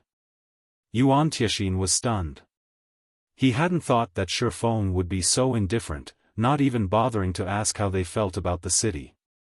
He certainly hadn't expected Xiaofan to act as he did. Please wait, Guild Leader Black Flame. Yuan Tianxin shouted as Xiaofan unfurled his return scroll. Is there something else you need, Elder Yuan? Xiaofan asked, giving the older man a strange look. It's about the condition you mentioned earlier, Yuan Tianxin said, exasperated. We'd like to renegotiate. If Zero Wing can offer more of Stone Forest City's shares, we might be able to agree to the condition. I'm afraid that won't be possible. Zero Wing will not hand over any more of Stone Forest City's shares. If the Secret Pavilion must still reject my condition, I'll have to accept the unfortunate answer, Xiaofan said, instantly rejecting Yuan Tianxin's offer. With the enhanced magic array in Stone Forest City, Zero Wing's development speed would skyrocket. Even if Zero Wing couldn't cut off one of Starlink's main sources of income, it wouldn't be long before his guild could strike back at Starlink. Hence, he had no reason to give away more of Stone Forest City's profits. Read latest chapters at Wuxia World. Alright, you win. The Secret Pavilion will revoke Starlink's membership, Yuan Tianxin said, sighing. Xiaofang's immediate rejection made it clear that the Secret Pavilion wouldn't gain any more from the transaction. He continued, however, our guild leader asks that you can open the city to the Secret Pavilion's members within 2 days. That won't be a problem. Xiaofan nodded. Stone Forest City was a basic city and required a lot of players to fortify it. In the bottomless abyss, Xiaofan had been able to rely on NPC soldiers, but now, he could only rely on players in his night division. However, his knights would guard his entire territory, not just Stone Forest City, and unfortunately, if he relied solely on Zero Wing's experts to defend the city wouldn't be able to operate at full capacity. Hence, the secret pavilion's experts were essential. Shortly after Xiaofan and the secret pavilion agreed on their deal's terms, the shocking information spread throughout the secret chamber of commerce. The secret chamber of commerce had officially revoked Starlink's membership.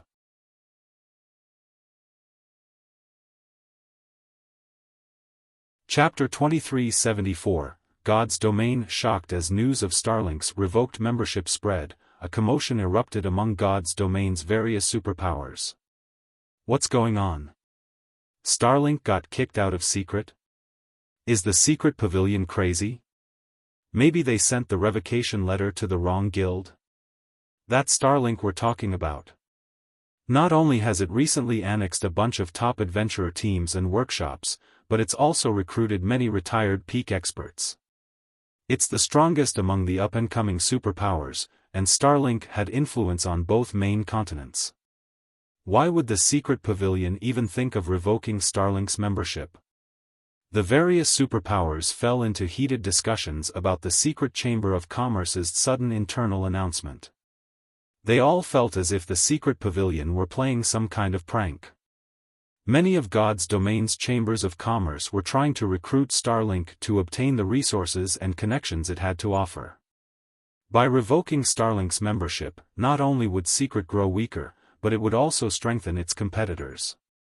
This would only harm both the secret chamber of commerce and the secret pavilion. Dark Knight Empire, Dark Knight City. The Dark Knight Empire's various powers were in an uproar over Starlink's revoked membership, particularly Crimson Emperor and Unyielding Soul. Starlink's departure from the secret chamber of commerce was a huge loss for both Starlink and the secret pavilion, but particularly for Starlink. The secret pavilion's influence spanned across the main continent, and few could rival its sales connections and resources. Otherwise, the secret pavilion wouldn't have been a publicly acknowledged transcendental power in God's domain. Without the secret pavilion's support, Starlink's development speed would slow considerably. It wouldn't be surprising if this incident reduced Starlink's income by over 30%. This was a huge blow to Starlink. Hart, do you know what exactly happened between the secret pavilion and Starlink? Illusory Words, one of Crimson Emperor's vice guild leaders, asked as she privately contacted Unyielding Heart. No one in my guild has a clue. What about your side? Unyielding Heart said, shaking his head. The situation made him restless and curious. The Starline Corporation supported Starlink, and the guild had partnered with quite a few superpowers.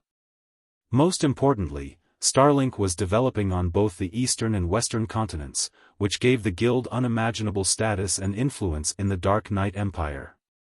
And yet, the secret pavilion had removed Starlink from the secret chamber of commerce. It was unbelievable. The fact that the secret pavilion had done this meant that something must have happened between it and Starlink, but Unyielding Soul hadn't been able to learn any details about the situation. We don't know anything either. Not even our spies in Starlink have a clue, Illusory Words said, frowning. The secret pavilion has always maintained a neutral stance regarding the secret chamber of commerce. I have never heard of Starlink provoking the secret pavilion either, yet it abruptly revoked Starlink's membership. It's possible that Starlink has provoked some transcendental existence, and the secret pavilion was forced to make this move. If we don't get to the bottom of this, the Dark Knight Empire will become a very dangerous place to develop. The various otherworld powers had been rapidly spreading across the continent, and it was only a matter of time before a massive war erupted between the main continent's powers and those from the various otherworlds. The main continent's resources were limited, after all, and some people were destined to be eliminated. Seeing a superpower like Starlink in such a situation, if Unyielding Soul and Crimson Emperors, lesser superpowers, were not careful, their names could be permanently removed from God's domain. I know. That's why I've already tasked people to poke around in the secret pavilion. It shouldn't be long before we have an answer, Unyielding Heart said, nodding. He, too, understood how severe the matter was. Since some mysterious power, which was strong enough to force the secret pavilion to abandon Starlink, had arrived, ordinary superpowers like them wouldn't have a place in the Dark Knight Empire if they weren't careful and accidentally provoked this mysterious newcomer. Unyielding Heart wasn't overly surprised that a new, mysterious power had arrived. The planar passages were open now, and although he didn't understand much about God's domain's multiple otherworlds, those he was familiar with were strong enough to make him shudder. It wasn't entirely impossible that some otherworlds had a secret power he didn't know about. While Crimson Emperor and Unyielding Soul fervently investigated the matter, other empires and kingdoms' superpowers did the same. This incident had sparked a passionate discussion in the Fire Dragon Empire, one of the continent's 4 great empires. The empire's various superpowers thought it best to take greater precautions during their important operations. The superpowers that had planned to declare a guild war, in particular, put their plans on hold, afraid of unexpected complications. Who actually has the strength to force the secret pavilion to abandon Starlink? Long Xianglong stared at the report in his hands in astonishment. Even on the western continent, Starlink was famous. Because of the guild's powerful background, even the Azure Gamber of Gomers HND to show the superpower some respect. And yet, without warning, the secret pavilion had abandoned Starlink. Even Long Xianglong found the situation a little unsettling. Should we warn Second Sis about this, Third Uncle? Burning Owl asked with a serious expression. If a power could force the secret pavilion to revoke Starlink's membership, it was an even greater threat to the Azure Chamber of Commerce. Yes, notify her, Long Xianglong said after giving the matter some thought. The situation on the eastern continent is more complex than we assumed. For the foreseeable future, you and your team should continue to grind in the level 100 neutral maps here. If anything happens to Wonder, I want you to lend her a hand, so her development doesn't stagnate. Don't bother to help Zero Wing, however. Since that kid dared to make such a boastful declaration before me, I want to see his guild struggle on the eastern continent. Not only had the planar passages fully opened, but some mysterious power with such strength had also arrived on the eastern continent. In Long Xianglong's opinion, as long as Burning Owl didn't secretly help it, a pseudo-superpower like Zero Wing would soon fall. Burning Owl had no choice but to nod in agreement, although he couldn't help but pity Zero Wing. Zero Wing had gone to great lengths to help Silent Wonder win Azure's internal competition, yet in the end, it failed to gain any benefits from Azure. Now, a major threat shook the eastern continent. If Zero Wing weren't careful, it would be removed from God's domain. Elsewhere, Xiaofan had returned to White River City's candlelight trading firm.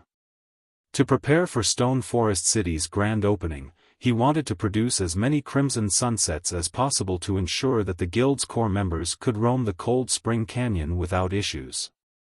Otherwise, they wouldn't be able to do anything, even with Stone Forest City's support. Zero Wing wasn't like the various superpowers, it didn't have a lot of experts that could fight level 100+ monsters.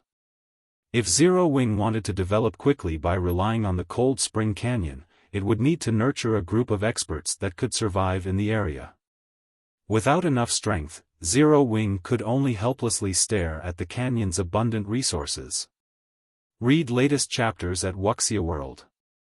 Just as Xiaofan was about to enter a basic meditation room and resume the Crimson Sunsets production, Silent Wonder contacted him. Guild leader, something major has happened. Silent Wonder anxiously announced. The Secret Chamber of Commerce has revoked Starlink's membership. I know, Xiaofan said, nodding. You know already, guild leader? Xiaofang's reply surprised her. Thus far, only the various superpowers, who all had powerful information networks, had found out about the situation. As soon as her younger brother had informed her, she had called to notify Xiaofan. Of course, I know. I'm the one who caused it, Xiaofan calmly stated as he refined the magic crystal in his hand.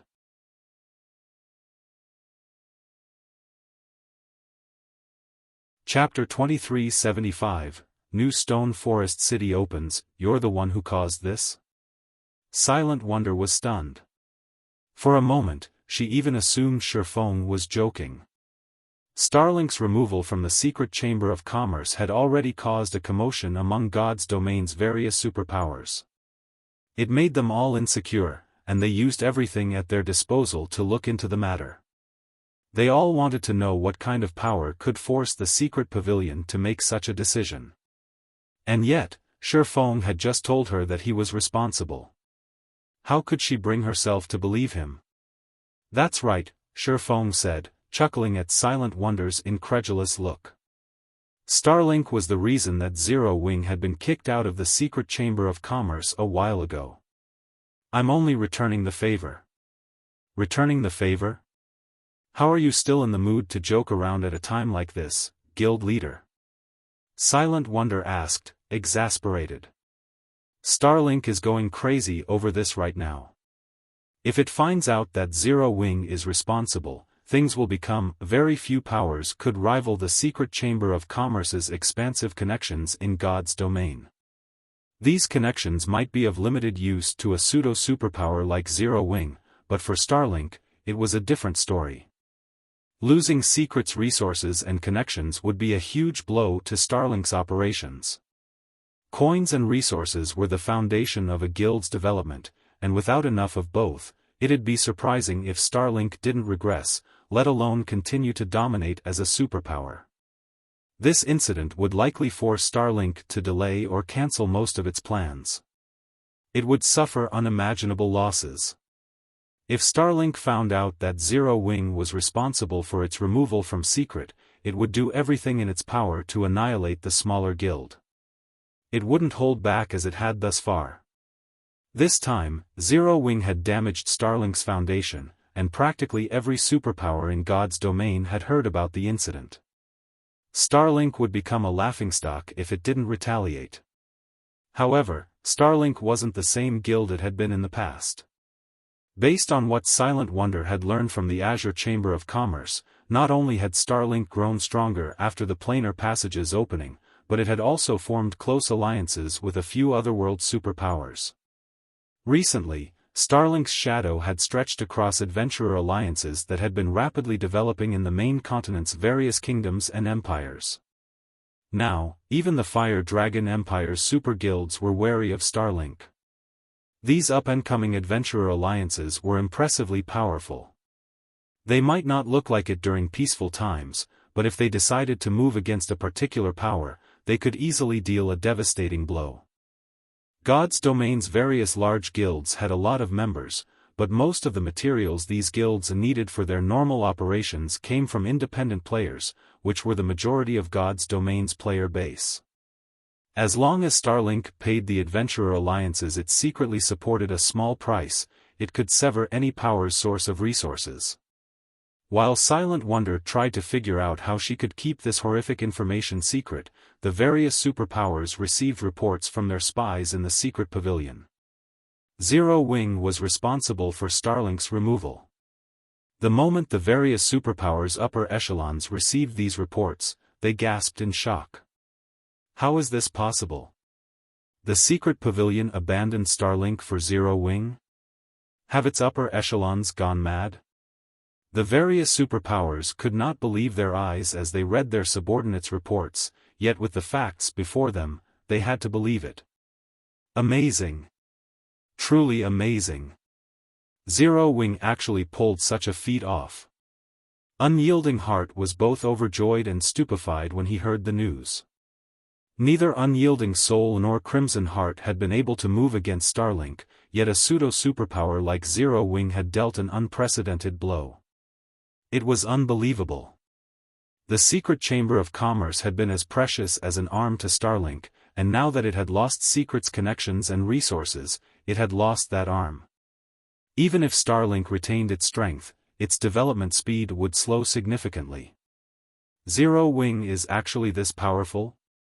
Illusory words read her subordinate's report in confusion.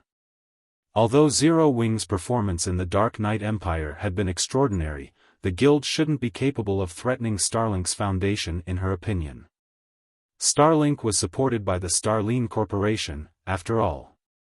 And yet, Zero Wing had just severed one of Starlink's main income sources. She doubted that even Starlink's upper echelons had ever imagined that events would unfold like this. It's no wonder why that kid so boldly rejected me. So, his guild has the secret pavilion support. Long Xianglong was greatly surprised when he discovered the perpetrator for Starlink's removal from the secret chamber of commerce. However, his surprise quickly turned into disdain as he sneered and hissed, "It's a pity the guild's efforts are a waste. Starlink cannot be stopped by a single Tier 3 player. The secret pavilion will pay for its foolishness, as well." Long Xianglong knew a little regarding the conflict between Zero Wing and Starlink. Although losing the secret chamber of commerce's connections and resources was a major loss to Starlink, the setback wouldn't cause the organization's fall. Long Xianglong, who spent his time on the Western continent, knew this. Starlink had already sent the majority of its manpower and resources to the Western continent to establish a foothold, and as a result, it had lacked those assets on the Eastern continent. Now that Starlink's position in the West was secure, Zero Wing's recent actions were tantamount to suicide. As for the secret pavilion, Long Xianglong found its decision to abandon a superpower like Starlink to be utterly foolish. Third uncle, since Zero Wing is responsible for such a major incident, Second Sis will definitely run into trouble. Should I head over there now? Burning Owl asked. Read latest chapters at Wuxia World. He only had a moderate impression of Zero Wing, and he agreed with Long Xianglong about Silent Wonder returning to the Azure Chamber of Commerce. She'd have more space to develop in Azure, and if she remained in Zero Wing, she'd never reach her true potential. I doubt Zero Wing will last much longer. Head over there with your team, Long Xianglong said, nodding, sending Burning Owl to Star Moon Kingdom. Long Xianglong wasn't the only one with such thoughts. The various superpowers' upper echelons shared the sentiment. As long as Starlink posted a bounty on Zero Wing, the independent players from the adventurer alliances it supported would move against the smaller guild. Not only would this restrict Zero Wing's resource income, but the guild's members would also have a tough time grinding in the fields. If this continued long-term, Zero Wing's members would become frustrated and begin to withdraw from the guild. As a result, Zero Wing would grow weaker as time passed, while all Starlink needed to do was spend some coins and resources. While Starlink set up its bounty, a commotion occurred within Zero Wing. Stone Forest City had finally opened to Zero Wing's members.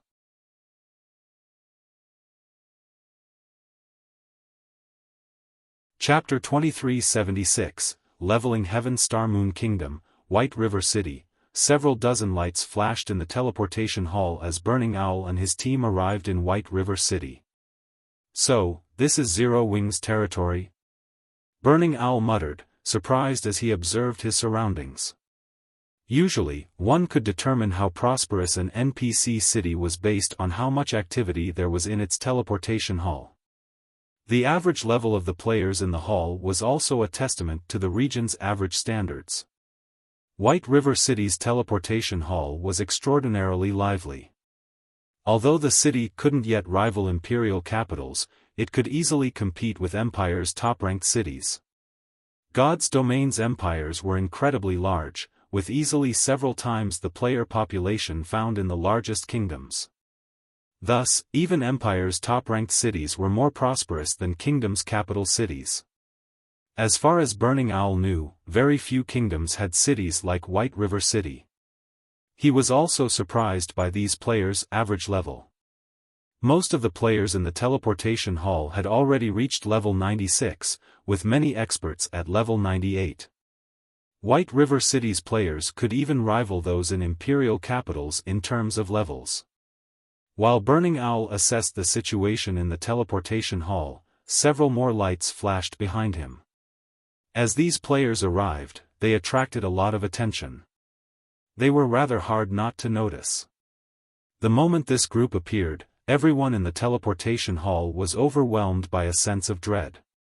Players' instincts urged them to flee as the newcomers' auras washed over them. What? Starlink actually dispatched its newly formed Hellfire Legion? Burning Owl frowned when he saw them. After the planar passages had opened, Starlink had allied with the superpower that ruled over the demonic Hell World, one of the 6 large-scale otherworlds that were connected to the eastern continent. Like Dark players' favored areas, the demonic Hell World focused on slaughter, and many of its players possessed a powerful legacy, L. Individually, these players were even stronger than those from the Sea God's realm. Relying on the demonic Hell World's special legacy, Starlink had formed the Hellfire Legion, which was now the strongest legion under the guild's command. The weakest of the legion's members was a refinement realm expert, and with their special legacy, even peak experts would find these players incredibly difficult to kill. With the individual members so powerful, it was easy to imagine how horrific all 1,000 Hellfire Legion members would be when they worked together. Because of this, the various superpowers were even more afraid of Starlink. Now, Starlink had dispatched 300 Hellfire Legion members to White River City. If they had to fight those players, even Burning Owl's Heaven Piercer team would be annihilated. Vice Guild Leader, Elder Long has contacted me to inform us to avoid conflict with Starlink as much as possible, a level 100, black-clad assassin quietly reported. Aside from sending in the Hellfire Legion, Starlink has posted a bounty on Zero Wing through the adventurer alliances it supports.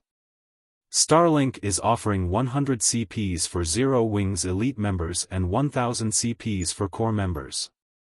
The guild is even offering half of the posted bounty to players who can prove they've assisted with the kills.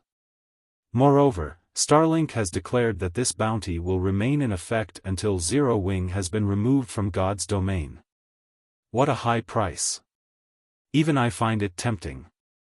It seems that Starlink truly intends to go all out. The bounty astonished Burning Owl. He hadn't expected Starlink to be so vicious. Many independent players had joined the adventurer alliances Starlink had established with the various otherworld powers, and among them, many were powerful experts that could even rival superpowers peak experts. The adventurer alliances contribution points were quite valuable. Players could use them to purchase combat techniques, weapons, equipment, rare materials, and even legacies. Members could even spend the points to hire a team of experts to assist with quests and dungeons. But those uses paled in comparison to their true value. Once members had accumulated enough CPs, they'd earn a promotion within the alliance, rising from bronze to silver, or silver to gold rank. As one rose through the ranks, not only would they receive a discount on any CP purchases, but at gold rank, they'd also earn a fixed credit salary each month. To top it all off, there were almost no restrictions on these benefits.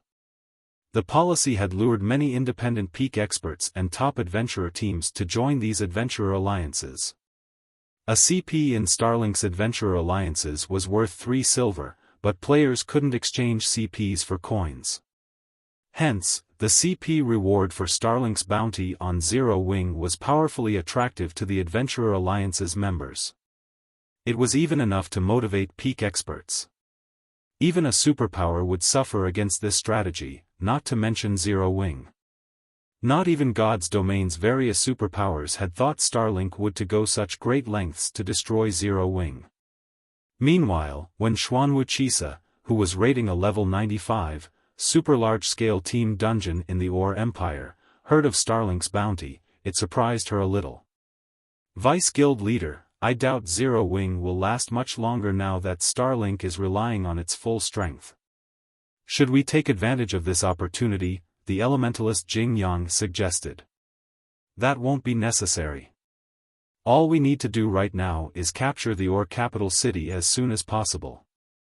Everything else is secondary, Wuxia said, shaking her head. However, after giving the matter some thought, she smiled faintly and said, that being said, send someone to keep an eye on Zero Wing. The guild has grown strong enough that its members should force Starlink to reveal its current strength. Understood, Jing Yang replied. Although he was a little disappointed that he wouldn't have a hand in Zero Wing's downfall, he didn't dare disobey Wuxia. He immediately notified some of his subordinates to watch Zero Wing. In Zero Wing's White River City residence, tension had risen among the guild's members due to the news of Starlink's bounty. Everyone was worried about the situation. They wouldn't only have to face Starlink's experts this time, independent experts from multiple kingdoms and empires were joining this fight. If they were not careful in the fields, they could easily be surrounded and slain. Zero Wing was exceptionally strong and had absolute control over a few maps, but as they reached higher levels, they'd have to explore areas outside of the guild's influence. Leveling up would almost certainly become far more difficult.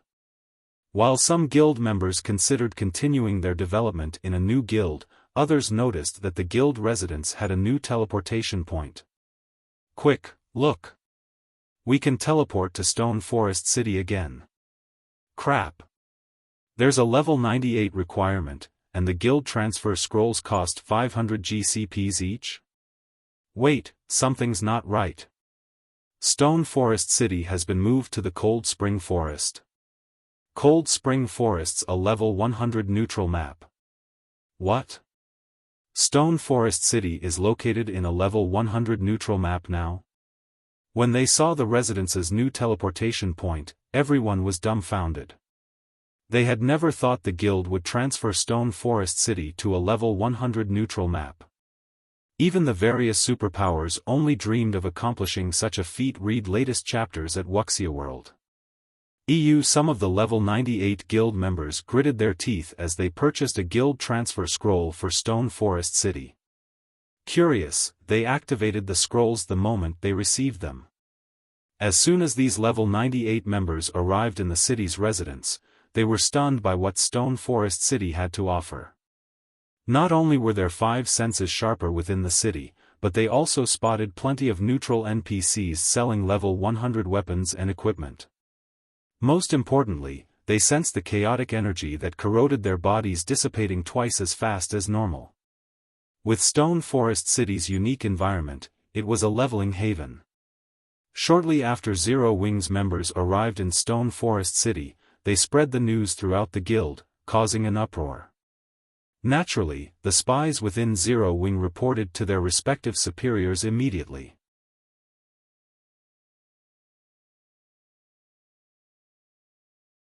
Chapter 2377, Enviable Stone Forest City. When they received the reports about Stone Forest City's new location, the various superpowers nearly went mad. Impossible! I thought we needed to raid team dungeons in level 100 neutral maps before we could obtain a town transfer token for those maps. Damn it! Zero Wing was actually able to do it. I want this investigated. We need to find out how Zero Wing accomplished this feat. When the various superpowers discovered Stone Forest Town's new location, the joy they had felt over Zero Wing's misfortune vanished instantly. Now, only envy and admiration remained. The various superpowers were desperate for means to accelerate their exploration in level 100 neutral maps. Unfortunately, they had found nothing, and their teams were helpless against these maps' environments and monsters, yet the areas were the future of God's domain. Players could earn significantly more EXP from the monsters in those maps than monsters in lower-level maps. In addition, level 100 maps were the only sources of level 100 weapons and equipment at this point. The various superpowers could only afford to send a large number of players to challenge their Tier 3 promotion quests once they had a sufficient amount of level 100 weapons and equipment. Moreover, fighting the monsters in level 100 neutral maps would be very helpful to players trying to improve their combat standards. Lower-level monsters were almost entirely different creatures, after all. Now that Stone Forest City was located in a level 100 neutral map, Zero Wing had an unimaginably massive advantage. Meanwhile, in the Dark Knight Empire's Dark Knight City, it's no wonder why Zero Wing dared to sever one of Starlink's main income sources. So, the guild still had such a card to play, illusory words muttered, shock and envy flashing in her eyes. A guild city in a level 100 neutral map would do more than increase the guild members' leveling speed, it could also become a new source of resources for the guild. Level 100 neutral maps had more abundant resources than level 90 plus maps, and these resources catered to level 100 players. The advantage these resources would provide was imposingly large. With Stone Forest City's new location, Starlink would likely be rendered powerless against Zero Wing. The two guilds were no longer playing on the same field. Even if Starlink could target Zero Wing via its various adventurer alliances, the tactic would only be effective against Zero Wing's lower-level members. Any level 98 plus members could easily avoid Starlink's bounty hunters by relying on Stone Forest City's level 100 neutral map. Moreover, they'd gain far more than they would from grinding in level 90 plus maps. At this stage of the game, even mainstream players had reached level 95. Needless to say, Zero Wing's members, who were known for their high quality, would have reached higher levels. And the idea of Starlink targeting Zero Wing in a level 100 neutral map was a joke. If Starlink attacked Zero Wing in the Cold Spring Forest, Zero Wing could rely on its city's inherent advantages to beat its enemy to a pulp. Trying to sever Zero Wing from its resource sources was even more laughable.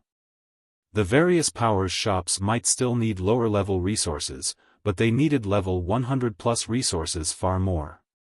If Zero Wing were willing to trade these resources for lower-level items, no power would refuse it. Furthermore, Zero Wing still had the secret pavilion support.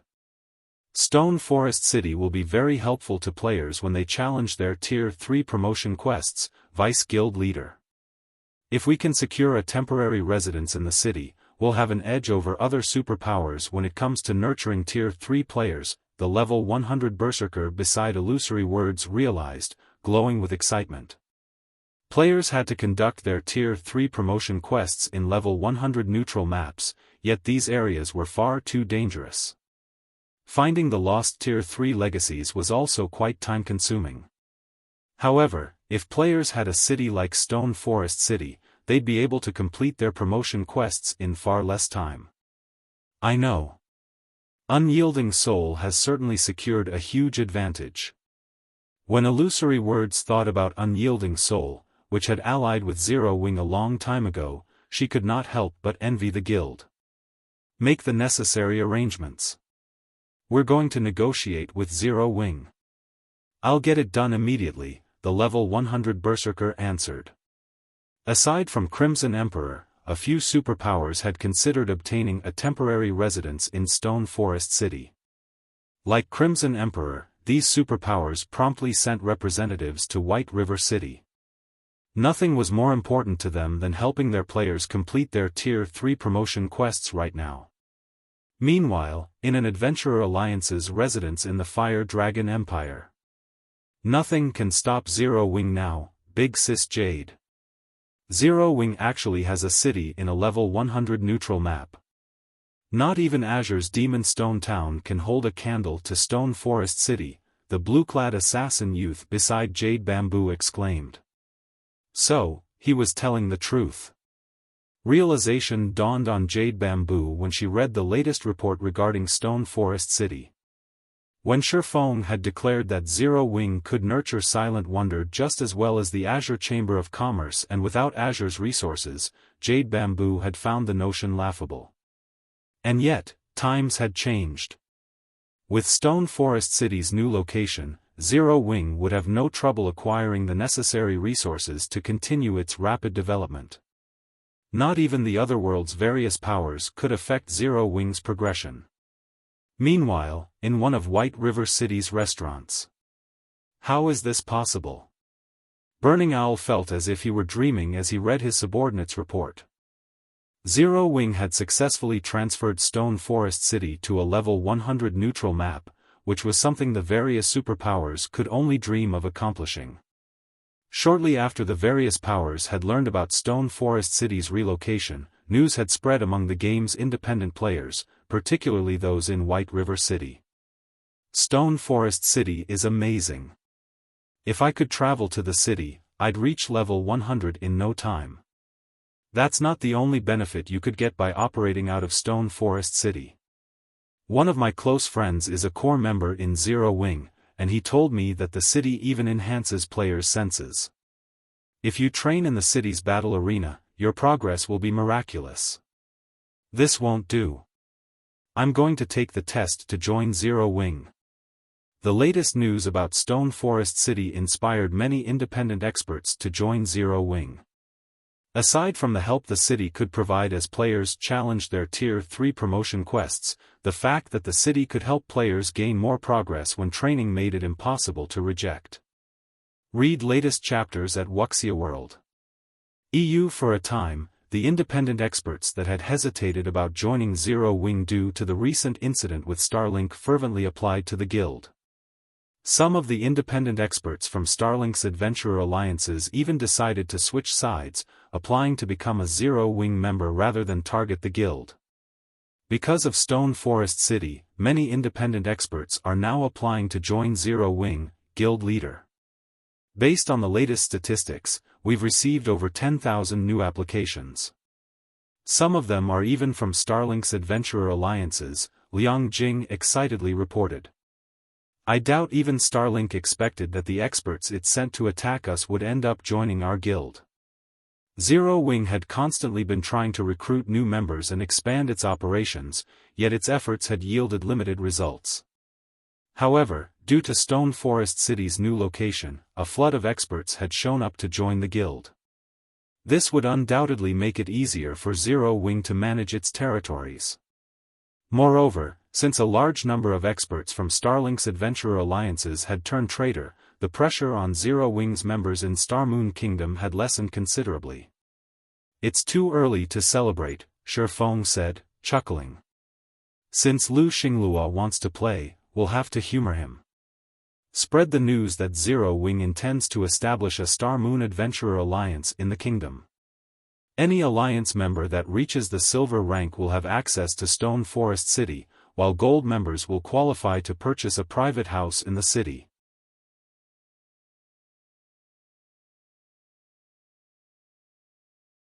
Chapter 2378, Popular Star Moon Adventurer Alliance. Star Moon Kingdom, White River City. Flashing lights filled White River City's teleportation hall as group after group of players arrived. If one carefully watched these players, they'd notice that many of them wore cloaks embossed with symbols from various adventurer teams. Most were top adventurer teams from other kingdoms and empires. There were even some from other worlds. This is insane. Even Origin Curse, the Dark Knight Empire's third-ranked adventurer team, is making a move. I've heard that Starlink is going all out to eliminate Zero Wing this time. The organization is even offering certain benefits in addition to the current bounty.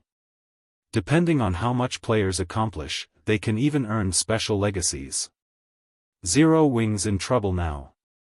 Most experts might have a problem with the environment and monsters in a level 100 neutral map, but peak experts and top adventurer teams shouldn't. I know, right? Getting to the Cold Spring Forest might be easier for Zero Wing's members, but once they're there, Zero Wing's ordinary experts will fall. Besides, exploring a level 100 neutral map is still a problem. Even if Zero Wing sends reinforcements from Stone Forest City, they'll likely suffer significant losses. As bystanders in the teleportation hall watched the various top adventurer teams and peak experts arrive, they were shocked, but they also began to place bets on which would survive to the end, Zero Wing or Starlink. Starlink really knows how to splurge, sending so many peak adventurer teams here. Xiaofan, who was still working in the candlelight trading firm, was similarly surprised when he heard the news.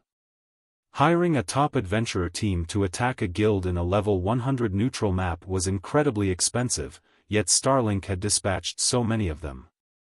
It had likely paid a high enough price that even super guilds would wince. Guild leader, I just received news that Starlink's Hellfire Legion members are starting to move toward the Cold Spring Forest. By the looks of it, they intend to attack our teams grinding in the area, Silent Wonder, who was grinding for EXP, worriedly reported. Why don't I negotiate with my family to borrow some of their experts? Zero Wings members had Stone Forest City to fall back to, but they still had to leave the city to level up.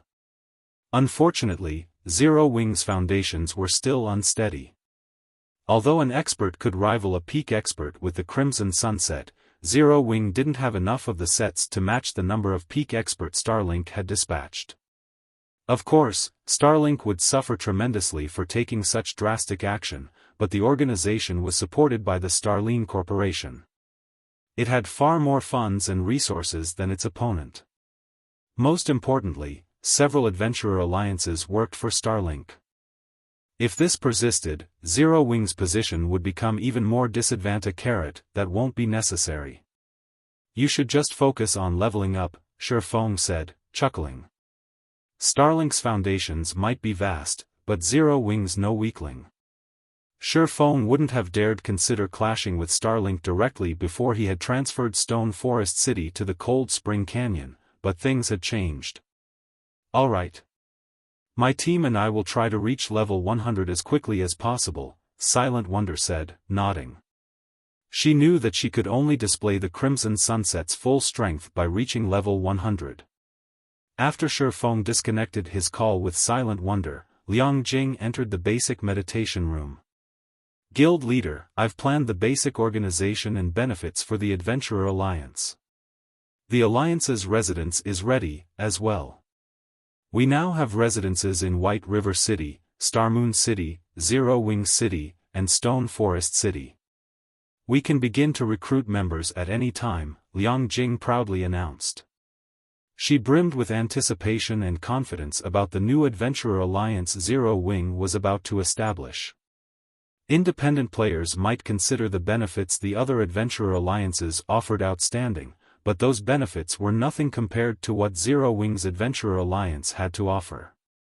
Alright, make the announcement to the public now, then. Xiaofan nodded. He had wanted to wait until the Azura Adventurer team had grown powerful enough before he established an Adventurer Alliance on the main continent with Azura's help, but since Starlink had bared its fangs, he had no choice but to move his plans forward. With Xiaofang's go-ahead, Liang Jing published the news on Starmoon Kingdom's official forums. She also sent her subordinates to manage the recruitment at the newly established Starmoon Adventurer Alliance's residences. In no time, the kingdom was in an uproar. What? Zero Wing's establishing an Adventurer Alliance? Maybe it's a move to counter Starlink's assault, but Starlink's Adventurer Alliances offer incredibly generous benefits. I doubt many people will be interested in Zero Wings. Wait, you're wrong. Look at what benefits the Starmoon Adventurer Alliance is offering. Any silver member will have access to Stone Forest City, and gold members will qualify to purchase private houses in the city. A private house? Isn't that a little too generous? So far, Zero Wing has only leased Stone Forest City's houses, yet countless people fought over them. If we could buy one of our own, our leveling speed would skyrocket. That's not all. The Starmoon Adventurer Alliance has quite a few residences, as well. There's even one in Stone Forest City and Zero Wing City, and members can rest in the residences for free. When the kingdom's independent players saw the benefits the Starmoon Adventurer Alliance offered, they were ecstatic. Many even dropped what they were doing and ran toward the recruitment venues. Stone Forest City was the only city in God's domain located in a level 100 neutral map. Countless experts dreamed of entering the city, not to mention purchasing one of Stone Forest City's private houses. Not even the various superpowers peak experts had that privilege. And yet, as long as they became a silver member in the Starmoon Adventurer Alliance, they could visit Stone Forest City whenever they wished. For a time, independent players crowded the entrances to the Starmoon Adventurer Alliance's residences. These players easily outnumbered those applying to join Zero Wing by more than a dozen times. There were even some peak experts among the crowds. Read latest chapters at Wuxia World. Meanwhile, the adventurer teams that had come to White River City to target Zero Wing's members began to jump ship, one after another, applying to join the Starmoon Adventurer Alliance. The kingdom's various major powers were stupefied. However, they found these results reasonable. How could Starlink's meager resources possibly compare to the benefits Zero Wing offered, after all? Just being able to enter Stone Forest City would give players a massive lead in levels, not to mention the ability to purchase a private house in the city. Who would willingly miss out on the opportunity? Even independent experts from other kingdoms and empires made their way to Star Moon Kingdom when they had the news. The adventurer alliances, the various otherworld powers controlled, rapidly lost members. While the Star Moon Adventurer Alliance's member count ballooned, Xiaofan received a message from Kola. Guild leader, we've completed our promotions.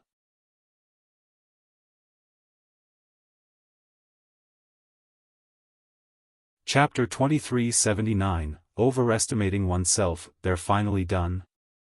Joy blossomed in Xiaofang's heart when he read Kola's message. Any player that successfully completed their Tier 3 promotion quest at this stage of the game instantly became an apex combatant. Their combat power would be leagues ahead of Tier 2 players.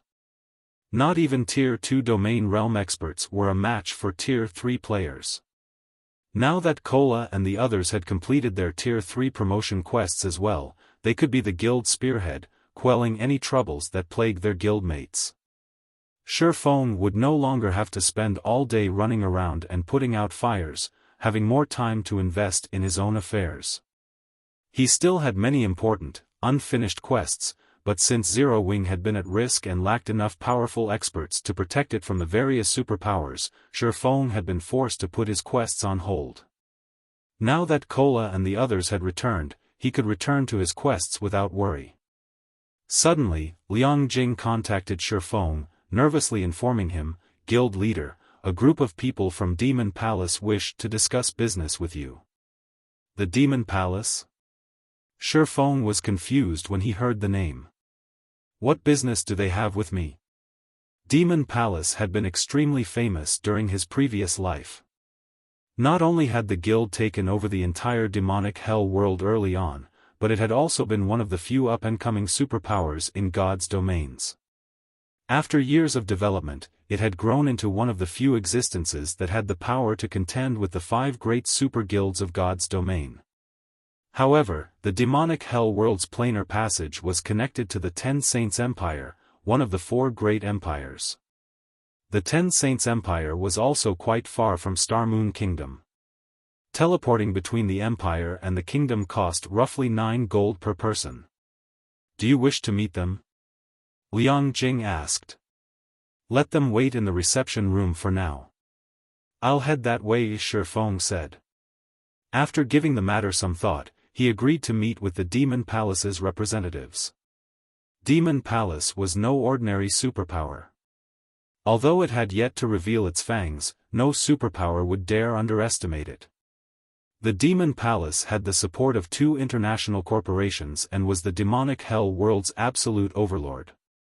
The demonic hell world was only slightly smaller than an empire, and due to its environment, the players from the demonic hell world were far stronger than those on the main continent. In addition, Demon Palace had developed relatively smoothly since it had no competitors in its homeworld. Even the strongest super guild on the main continent struggled with roadblocks and setbacks, yet Demon Palace had faced no such issues. It was easy to imagine how powerful the guild had become. Most importantly, the easiest way for players to travel to the western continent was through the Ten Saints Empire. The empire had a dimensional passage, which was the largest and most stable in God's domain, that connected the 2 main continents. This passage also had the least restrictions. Naturally, the Ten Saints Empire's various superpowers had taken control of the dimensional passage after its activation. One of those superpowers was Demon Palace. Because of this, many superpowers petitioned the Demon Palace for partnerships, which allowed the guild to build its strength and influence. At this point, it was only slightly weaker than the 5 great super guilds. Once Xiaofan had tidied up his work with the Crimson Sunsets, he made his way to the reception room in Zero Wing's residence. 3 demonic fighters in pitch-black armor quietly waited in the top-floor reception room. Not only were all three level 100, but their auras felt as if the demon god himself stood in the room with them. The Tier 2 expert standing guard by the doors shuddered as these auras washed over them. Zero Wing is quite interesting. Despite such weak members, it dares to provoke Starlink. If these core members were in our guild, they wouldn't even be elite members, a white-haired youth said, shaking his head as he eyed the several Zero Wing core members that had just left the room. They are a little underwhelming, but this is a kingdom, after all. It's a miracle that they've grown this strong, a robust, 2-3-meter tall, middle-aged man calmly stated. Moreover, Zero Wing's guild leader has reached Tier 3. It is not without reason that the Vice Guild Leader has set his sights on Zero Wing. Naturally, the Vice Guild Leader knows what he's doing. Zero Wing is lucky our Vice Guild Leader has noticed it. Even Starlink's Guild Leader had to go to great lengths to negotiate a partnership, a tall, slim woman said with a reverent look whenever she mentioned Demon Palace's Vice Guild Leader. As far as these three were concerned, neither Zero Wing nor the prosperous Starlink was of any significance. Only super guilds were worth Demon Palace's attention. While the trio conversed, Xiaofan entered the room. However, the three players didn't seem overly interested in him. They only observed Xiaofan in silence. Greetings, Guild Leader Black Flame. I am Evil Qilin, an elder from Demon Palace, the middle-aged man introduced himself. My two companions are the vice commanders of Demon Palace's third trump card legion. Greetings, Xiaofan replied. When he sensed the trio's violent auras, he realized that all three were very strong. The middle-aged man, in particular, was likely only slightly weaker than Giant's Heart's White Autumn. If not for White Autumn Sea God's blessing, he wouldn't even be a match for the middle-aged man.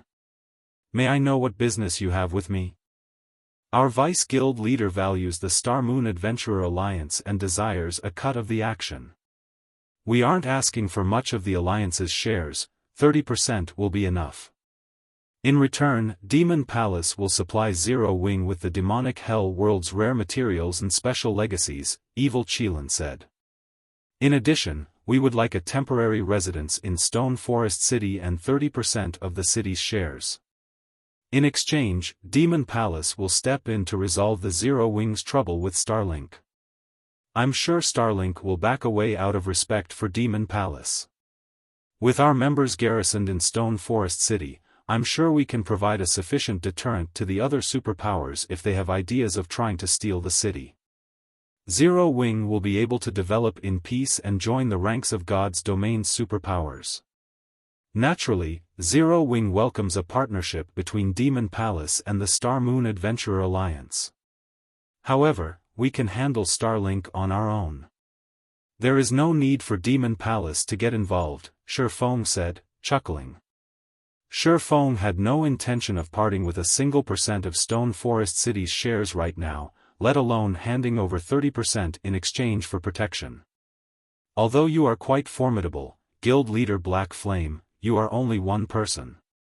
Meanwhile, thanks to some of the demonic Hell World special legacies, Starlink has established the Hellfire Legion, its strongest force.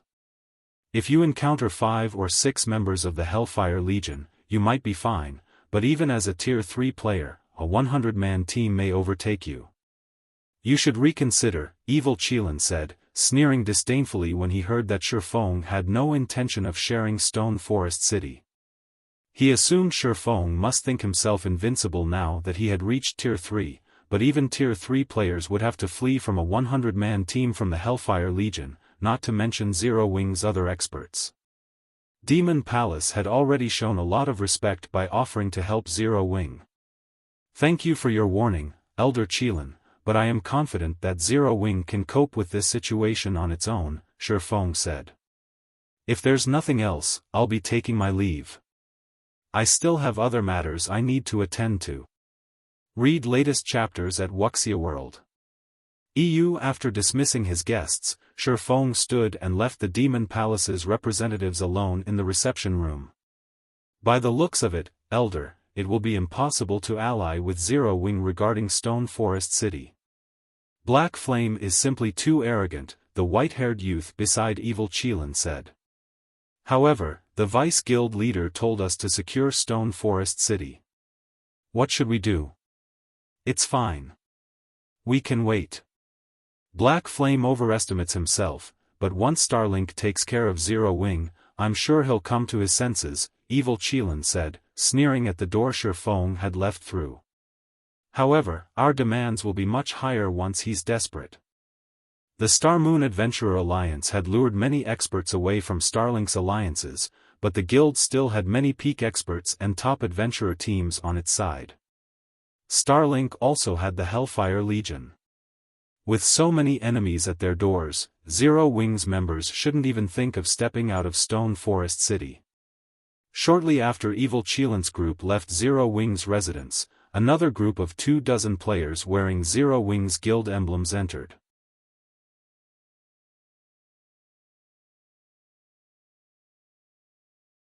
Chapter 2380, Tier 3 Team. Many players waited in Zero Wing's residence for their turn to take the recruitment test, making the residence quite lively.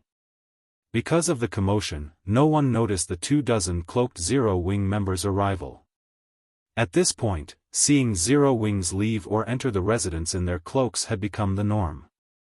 Starlink's bounty was no trivial matter, and for poorer experts, killing Zero Wings members for a quick buck was easy.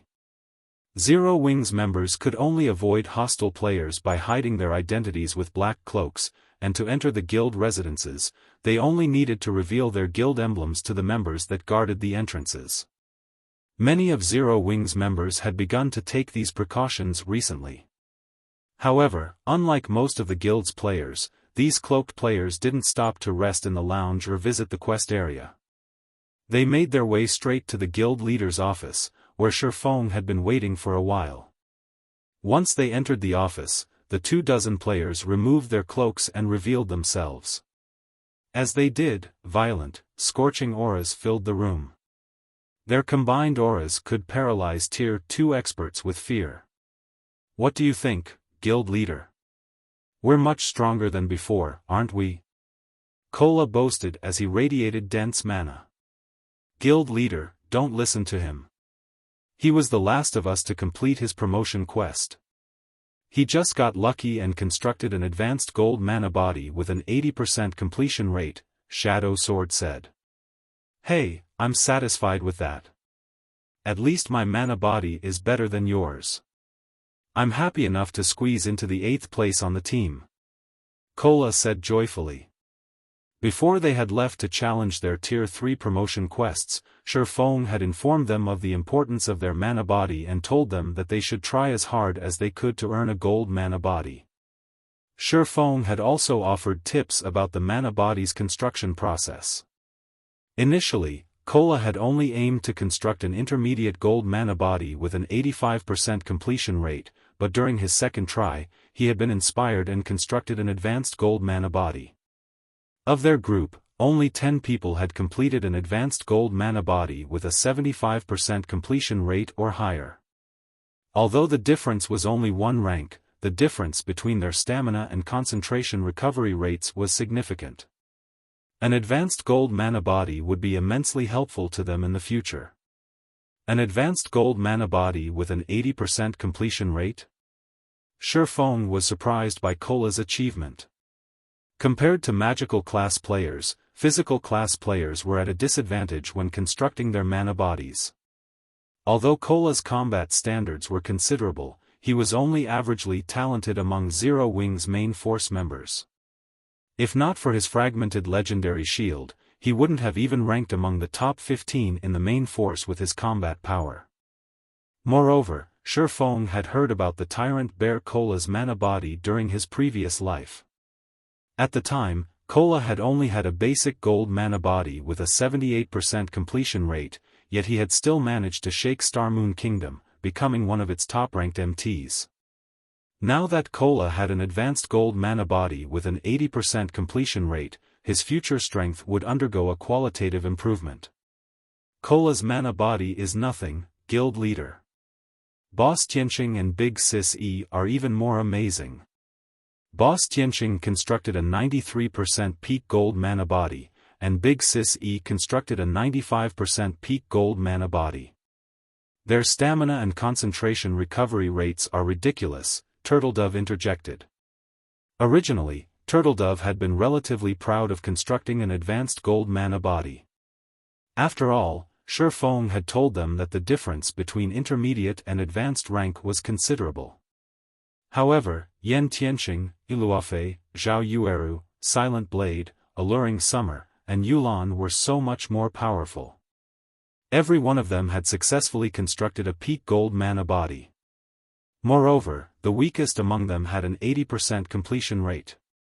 Since Stubborn Bone, who ranked 7th among them, hadn't been able to construct a peak gold mana body with an 80% completion or higher, he had settled for an 89% advanced gold mana body as he ran out of time. Compared to the top 7 players, Cola's achievement was nothing. While the team bickered, Xiaofan received a compilation of their promotion results. He was shocked when he examined the data. Of the 24 players that had completed their Tier 3 promotion quests, the weakest of them had constructed an 80% peak silver mana body. Not even the superpowers of his past had dreamed of such wonderful results. In the past, the majority of the various superpowers experts had been fortunate to construct an intermediate or advanced silver mana body. Second- and third-rate guilds had thrown massive celebrations if any of their experts had constructed a silver mana body at all. A silver mana body was the minimum requirement for players to reach Tier 4 or higher, after all. Not even experts from ordinary guilds had dared to dream of acquiring a gold mana body. In fact, players with gold mana bodies were even quite rare in the various superpowers. Every additional expert with a gold mana body had significantly elevated a superpower's status. The advantages of a gold mana body when exploring level 100+ neutral maps were that massive. And yet, of the 24 Zero-Wing members that completed their Tier 3 promotion quests, 19 had constructed gold mana bodies. Guild leader, we haven't had the opportunity to test out our new bodies, so I suggest we head to the battle arena. I agree. My body feels too strong. It feels a little strange to move. Since we've already completed our promotion quests, we should spar with each other to get a feel of our new strength. They had been too busy celebrating their success that they hadn't bothered to test their new strength. They hadn't had any good places to do so, either. However, since so many Tier 3 players were here, it was a good opportunity to learn what they could do. You want to test your new strength? Chuckling, Xiaofan said, "All right, it's simple then. Plenty of superpowers want a piece of our Stone Forest City right now, and Starlink has sent a large number of experts to the Cold Spring Forest. You guys can go and test your strength there, and while you're at it, inform Starlink's people that they have no place in the Cold Spring Forest." Even after finding out that Cola and the others had completed their Tier 3 promotion quests, Xiaofan had still worried that they didn't have enough players to deal with Starlink's forces. Initially, he had planned to mobilize the Night Division to teach Starlink a lesson and warn the other superpowers against trying to steal Stone Forest City. However, it seemed that he could save Zero-Wing's final trump card. With the superior mana bodies Cola and his companions had constructed, they could move through the Cold Spring Forest unobstructed. Read latest chapters at Wuxia World. EU, Starlink? Wonderful. I've been itching to practice some of the combat techniques I haven't fully mastered yet. Starlink's peak experts should be excellent practice partners. Xiaofang's decision excited the entire team. Although fighting a bunch of Tier 2 experts wouldn't help them properly gauge their new strength, they could use this opportunity to test the effects of their Tier 3 mana bodies in a level 100 neutral map. The 24 main force members then resupplied and repaired their equipment in White River City before teleporting to Stone Forest City.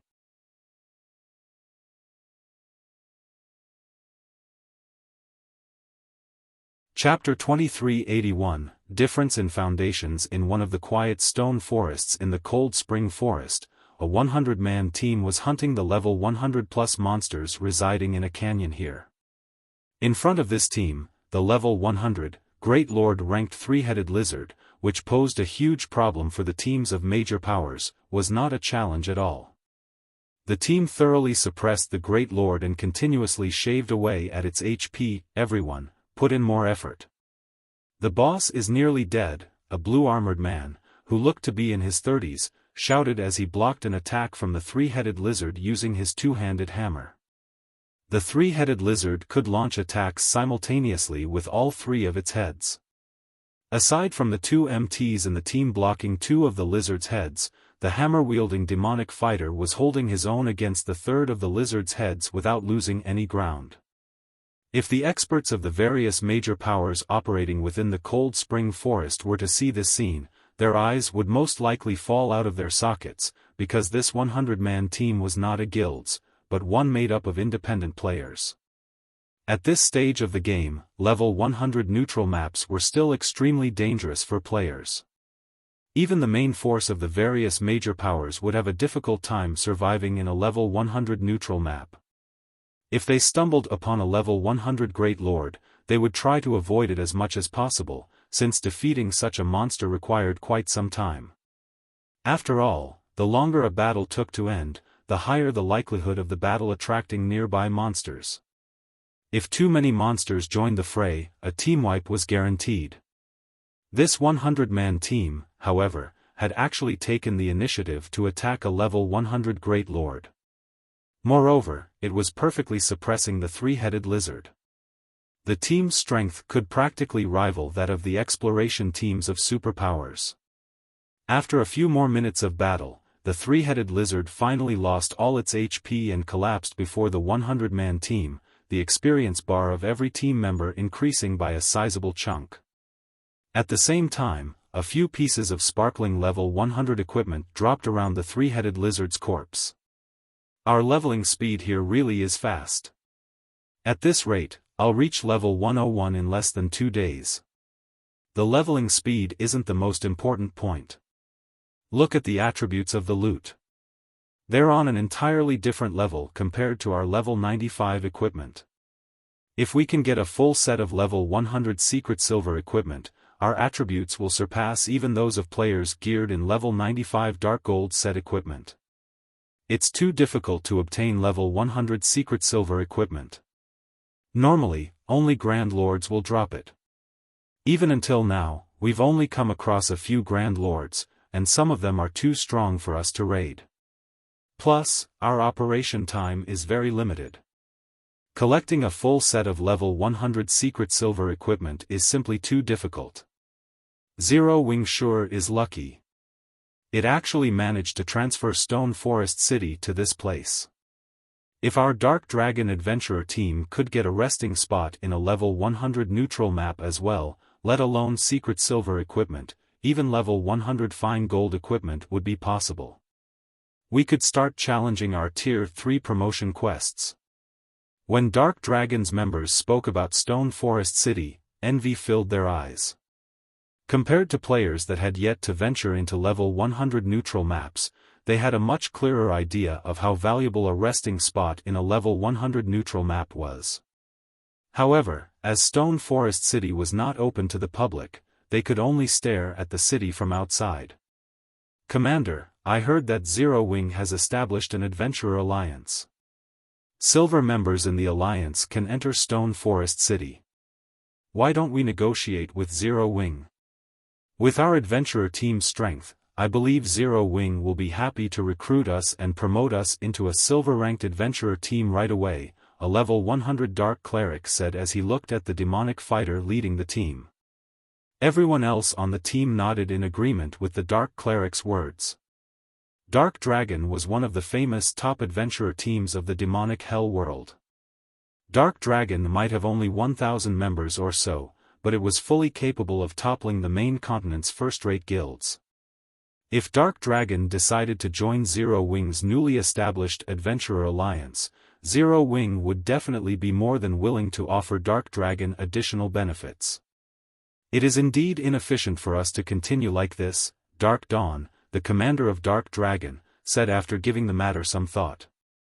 After this grinding trip, a few of you should go and negotiate with Zero Wing. Say that our bottom line for joining the Star Moon Adventurer Alliance is for us to become a Silver Adventurer team. If Zero Wing isn't willing to give us that much, then we can forget about any partnerships. In Dark Dawn's opinion, the only benefit of joining the Star Moon Adventurer Alliance was the right to enter Stone Forest City. If Dark Dragon's members could not enter Stone Forest City immediately after joining the Star Moon Adventurer Alliance, then there would be no point in seeking membership at all. Meanwhile, as the Dark Dragon Adventurer team's members were resting, explosions resounded, and dazzling lights appeared a short distance away. "Commander, some players are fighting against each other nearby," a ranger that had been monitoring the surroundings suddenly shouted. "Who are they?" Dark Dawn asked. "There aren't many of them. One side is wearing Zero Wing's emblem, so they should be Zero Wing's team. As for the other side, I think it's Starlink's Hellfire Legion," the ranger reported. "The Hellfire Legion? It seems Zero Wing's members are in trouble." Dark Dawn frowned at the mention of the Hellfire Legion. As an original inhabitant of the demonic Hell world, Dark Dawn understood just how powerful Starlink's Hellfire Legion was. The Legion's members all possessed the demonic Hell world's special legacy. This special legacy was something all players inhabiting the demonic Hell world wished to obtain. Unfortunately, Dark Palace kept a tight grip on the source of this legacy and would release only a small number to the public. The Dark Dragon Adventurer team had paid a steep price and secured merely a dozen or so of these special legacies. Even so, these special legacies were already more than enough to let Dark Dragon undergo a qualitative transformation and become a top adventurer team in the demonic Hell world. Meanwhile, all 1,000 members of Starlink's newly established Hellfire Legion actually owned this special legacy. One could easily imagine how powerful the Hellfire Legion was. "Commander, should we lend Zero Wing's members a hand?" the Dark Cleric asked. "If we help them now, our negotiations with Zero Wing should go much more smoothly. No rush. Let's head over and suss out the situation first," Dark Dawn replied, shaking his head. After saying so, he hurriedly led his team to the scene of the battle. Meanwhile, on the other side of the Stone Forest, one of Zero Wing's core teams was fending off the Hellfire Legion members' assault while desperately retreating towards Stone Forest City. "Big Sis Wonder, these people are too strong. At this rate, we won't make it back to Stone Forest City. You should leave us and run," a female druid focused on healing said hurriedly when she saw that the members defending the rear of the team kept getting pushed back. In terms of basic attributes and combat standards, the Hellfire Legion's members were superior to them by a large margin. If not for the complex terrain here preventing the scale of the battle from escalating, as well as the few Zero Wing players geared in the Crimson Sunset, their team would have long since suffered annihilation. However, although they were currently holding off the Hellfire Legion, their deaths were still only a matter of time. "Don't even think of getting away so easily. We've already placed a tracker on all of you." Bright Dawn, one of Starlink's Vice Guild leaders, shouted. He then commanded, "Everyone, make sure none of them leave here alive." As soon as Bright Dawn said so, 4 Void Realm experts from the Hellfire Legion immediately adjusted to prevent Silent Wonder from escaping. Silent Wonder did not have brilliant silver with her, so she could rely on only the strengthened Crimson Sunset to do battle. As a result, her advantage over the Hellfire Legion members in terms of basic attributes was small. Facing the combined assault of 4 peak experts, even Silent Wonder had no choice but to focus on evading for now. While Silent Wonder was occupied, a few Hellfire Legion members used this opportunity to break through Zero Wing's defensive line and charge at Zero Wing's healers. "Commander, should we make a move?" the Dark Cleric from Dark Dragon asked the demonic fighter. "We don't stand a chance. That's a 100-man team from the Hellfire Legion. Even if we join the fight, we'll only delay the inevitable," Dark Dawn replied, shaking his head. "Although Zero Wing has Stone Forest City, it still doesn't stand a chance against Starlink out in the fields. The demonic Hell World Special Legacy would give a peak expert the strength to contend against an apex expert and possibly even a decisive advantage. Meanwhile, if such peak experts fought in a group, their performance would be even more amazing. Unless Zero Wings members gained this special legacy or its equivalent, they would not stand a chance against the Hellfire Legion members at all. Read latest chapters at Wuxia World.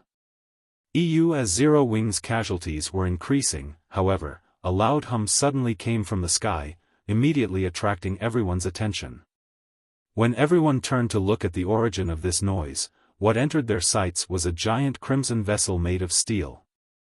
Before anyone could react, 24 figures jumped off the steel ship. Meanwhile, along with the appearance of these 24 members, Starlink's and Dark Dragon's members all fell into a stunned silence. Tier 3 players.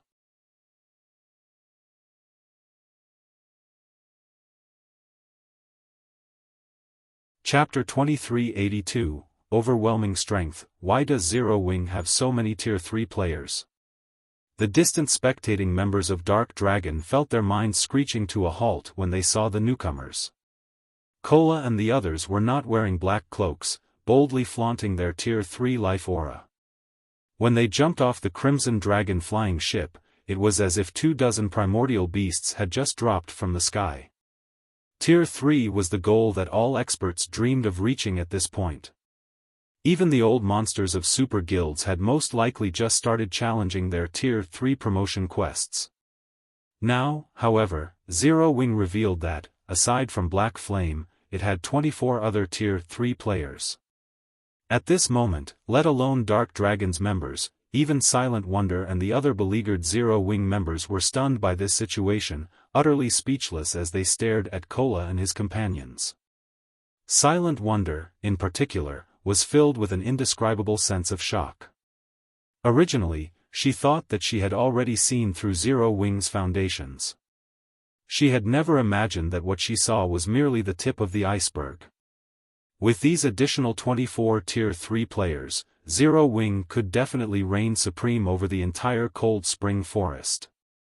Meanwhile, gloom descended upon Starlink's members at this sudden development. The imposing aura they exuded before was now nowhere to be found. They also tried to remain as silent as possible, lest they catch the attention of the newcomers. "You punks from Starlink. Weren't you guys having fun chasing our people? Why are you stopping now?" Kola demanded, smirking as he retrieved the Titan shield slung on his back and glancing at the Hellfire Legion members before him. "Kola, why are you wasting words with them? Since they dare ambush our guildmates out in the fields, the only outcome awaiting them is death," Shadow Sword said as he glared coldly at Bright Dawn's team. "Moreover, the sooner we get rid of them, the sooner we can return. The guild leader is still waiting for us to report back to him." Upon hearing Shadow Sword's words, Yen Tianqing and the others nodded in agreement and promptly readied their weapons. They then stalked toward the Hellfire Legion, each step they took making the hearts of the Hellfire Legion members shudder. At the same time, the Hellfire Legion members also started retreating unconsciously. "Vice Guild Leader, what should we do?" The Berserker standing beside Bright Dawn asked anxiously. "Zero Wing has far more Tier 3 players than we anticipated. Our 100-man team can't handle this." The Hellfire Legion had come to the Cold Spring Forest, assuming that Xiaofan would take action against them. Hence, they decided to hunt for Zero Wing's members in teams of 100. That way, even if Xiaofan made a move, they could handle him. Now, however, 24 Tier 3 players had appeared before them. This was totally different from what they planned. Zero Wing. Bright Dawn gnashed his teeth in anger as he looked at the Tier 3 players. "We don't have any other choice. Use all the deification crystals we have. Everyone else, do your best to escape." Even now, Starlink remained considerably fearful of Xiaofang's existence as a Tier 3 player. Hence, the guild had specifically assigned 10 deification crystals to each of the Hellfire Legion's 100-man teams. That way, a team could instantly produce 10 Tier 3 players, enough to take down even an expert like Xiaofan easily. Now, however, their deification crystals would only serve to buy time for the others to escape. After saying so, Bright Dawn and 9 other peak experts of the team took out a deification crystal from their bags and activated it, instantly raising themselves to Tier 3. Immediately afterward, all 10 of them charged at Cola's group. They were prepared to pin down Cola and the others to the best of their abilities and allow the rest of their teammates to retreat safely from the area. To think that Starlink made such preparations as well.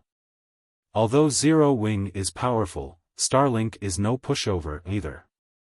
It seems Zero Wing won't be able to just swat the Hellfire Legion, Dark Dawn said, his understanding of superpowers getting refreshed upon seeing Bright Dawn's team use 10 deification crystals.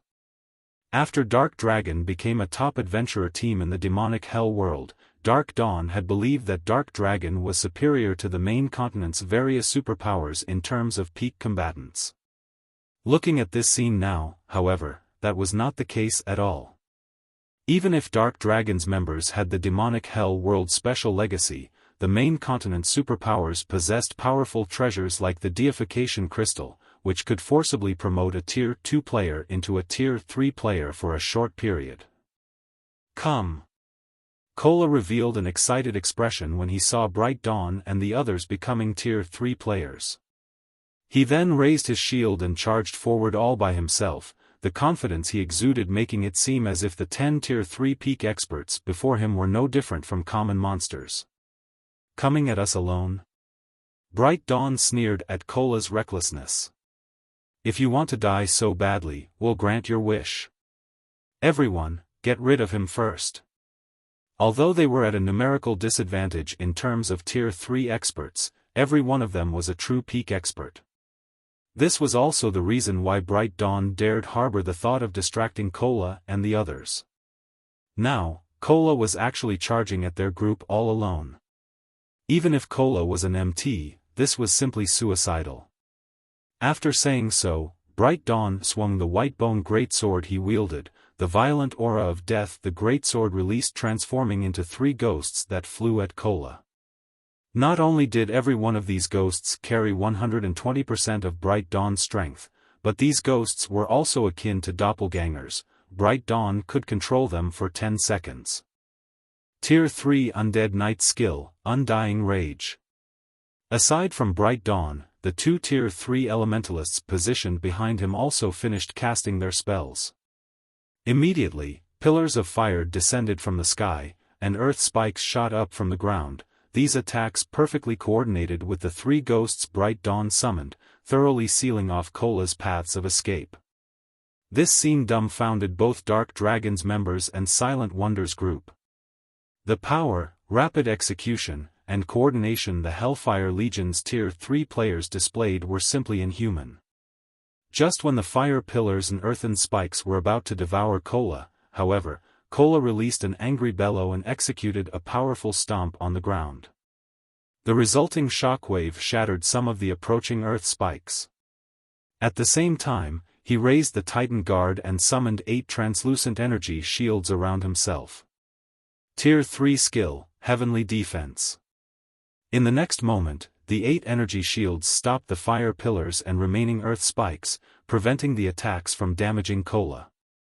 As for Bright Dawn's 3 ghosts, despite their frenzied assault, they failed to break through the 8 energy shields' defensive net. Impossible. Bright Dawn gaped at Cola in confusion. He knew about the Heavenly Defense skill, one of the standard skills of a Tier 3 Guardian Knight. Many Tier 3 NPC Guardian Knights possessed it. It was not an invulnerability skill. The energy shields created carried only 100% of the user's strength and defense. In other words, Heavenly Defense was a skill that provided the user with a more thorough defense. It did not offer any damage reduction effects whatsoever. Now, however, even after receiving multiple Tier 3 attacks, Cola had actually come out unscathed. If Xiaofan were present, he would not have found this situation surprising at all. Setting aside the fact that Kola wielded a fragmented legendary shield, his Tier 3 mana body alone already allowed him to trample pseudo-Tier 3 players like Bright Dawn. The deification crystal did temporarily promote a player to Tier 3, however, the improvements provided applied only to skills, basic attributes, and physique. The deification crystal did not grant players a Tier 3 mana body. Meanwhile, without a Tier 3 mana body, players couldn't fully exhibit the power of Tier 3 skills and spells. In contrast, Tier 3 skills and spells empowered by a Tier 3 mana body would manifest drastically stronger effects. Before Bright Dawn and the other Hellfire Legion peak experts could react to the situation, Kola had already arrived before Bright Dawn and executed Shield Bash. Sensing the incoming attack, Bright Dawn instinctively raised his white bone sword to block the attack. Read latest chapters at Wuxia World. EU Boom. Upon collision, Bright Dawn felt as if a truck had just rammed him. His entire person went flying backward, his HP falling by over 40,000. The two sides were on entirely different strength levels. At this time, Zero Wing's other Tier 3 players had also made a move. Similar to Bright Dawn, the Hellfire Legion's other Tier 3 players were overwhelmed in both raw power and agility. Unable to put up any resistance whatsoever against Zero Wing's members, they rapidly lost HP. As for the Hellfire Legion's fleeing Tier 2 players, they were like fragile glass before Yan Tianxing, Iluofei, and Zhao Yueru. Every attack the trio from Zero Wing executed would reap at least one life. Rather than fighting experts, the trio felt as if they were slaughtering chicken. The difference in strength drove the Hellfire Legion members to despair. In less than 30 seconds, Zero Wing's members had not only disfigured the surrounding terrain completely but also reduced all 100 Hellfire Legion members into corpses that gradually transformed into particles of light. You're tuning in to the Xiaofan's Wuxia Tales YouTube channel. Don't forget to subscribe and join us on this journey to catch the most captivating stories.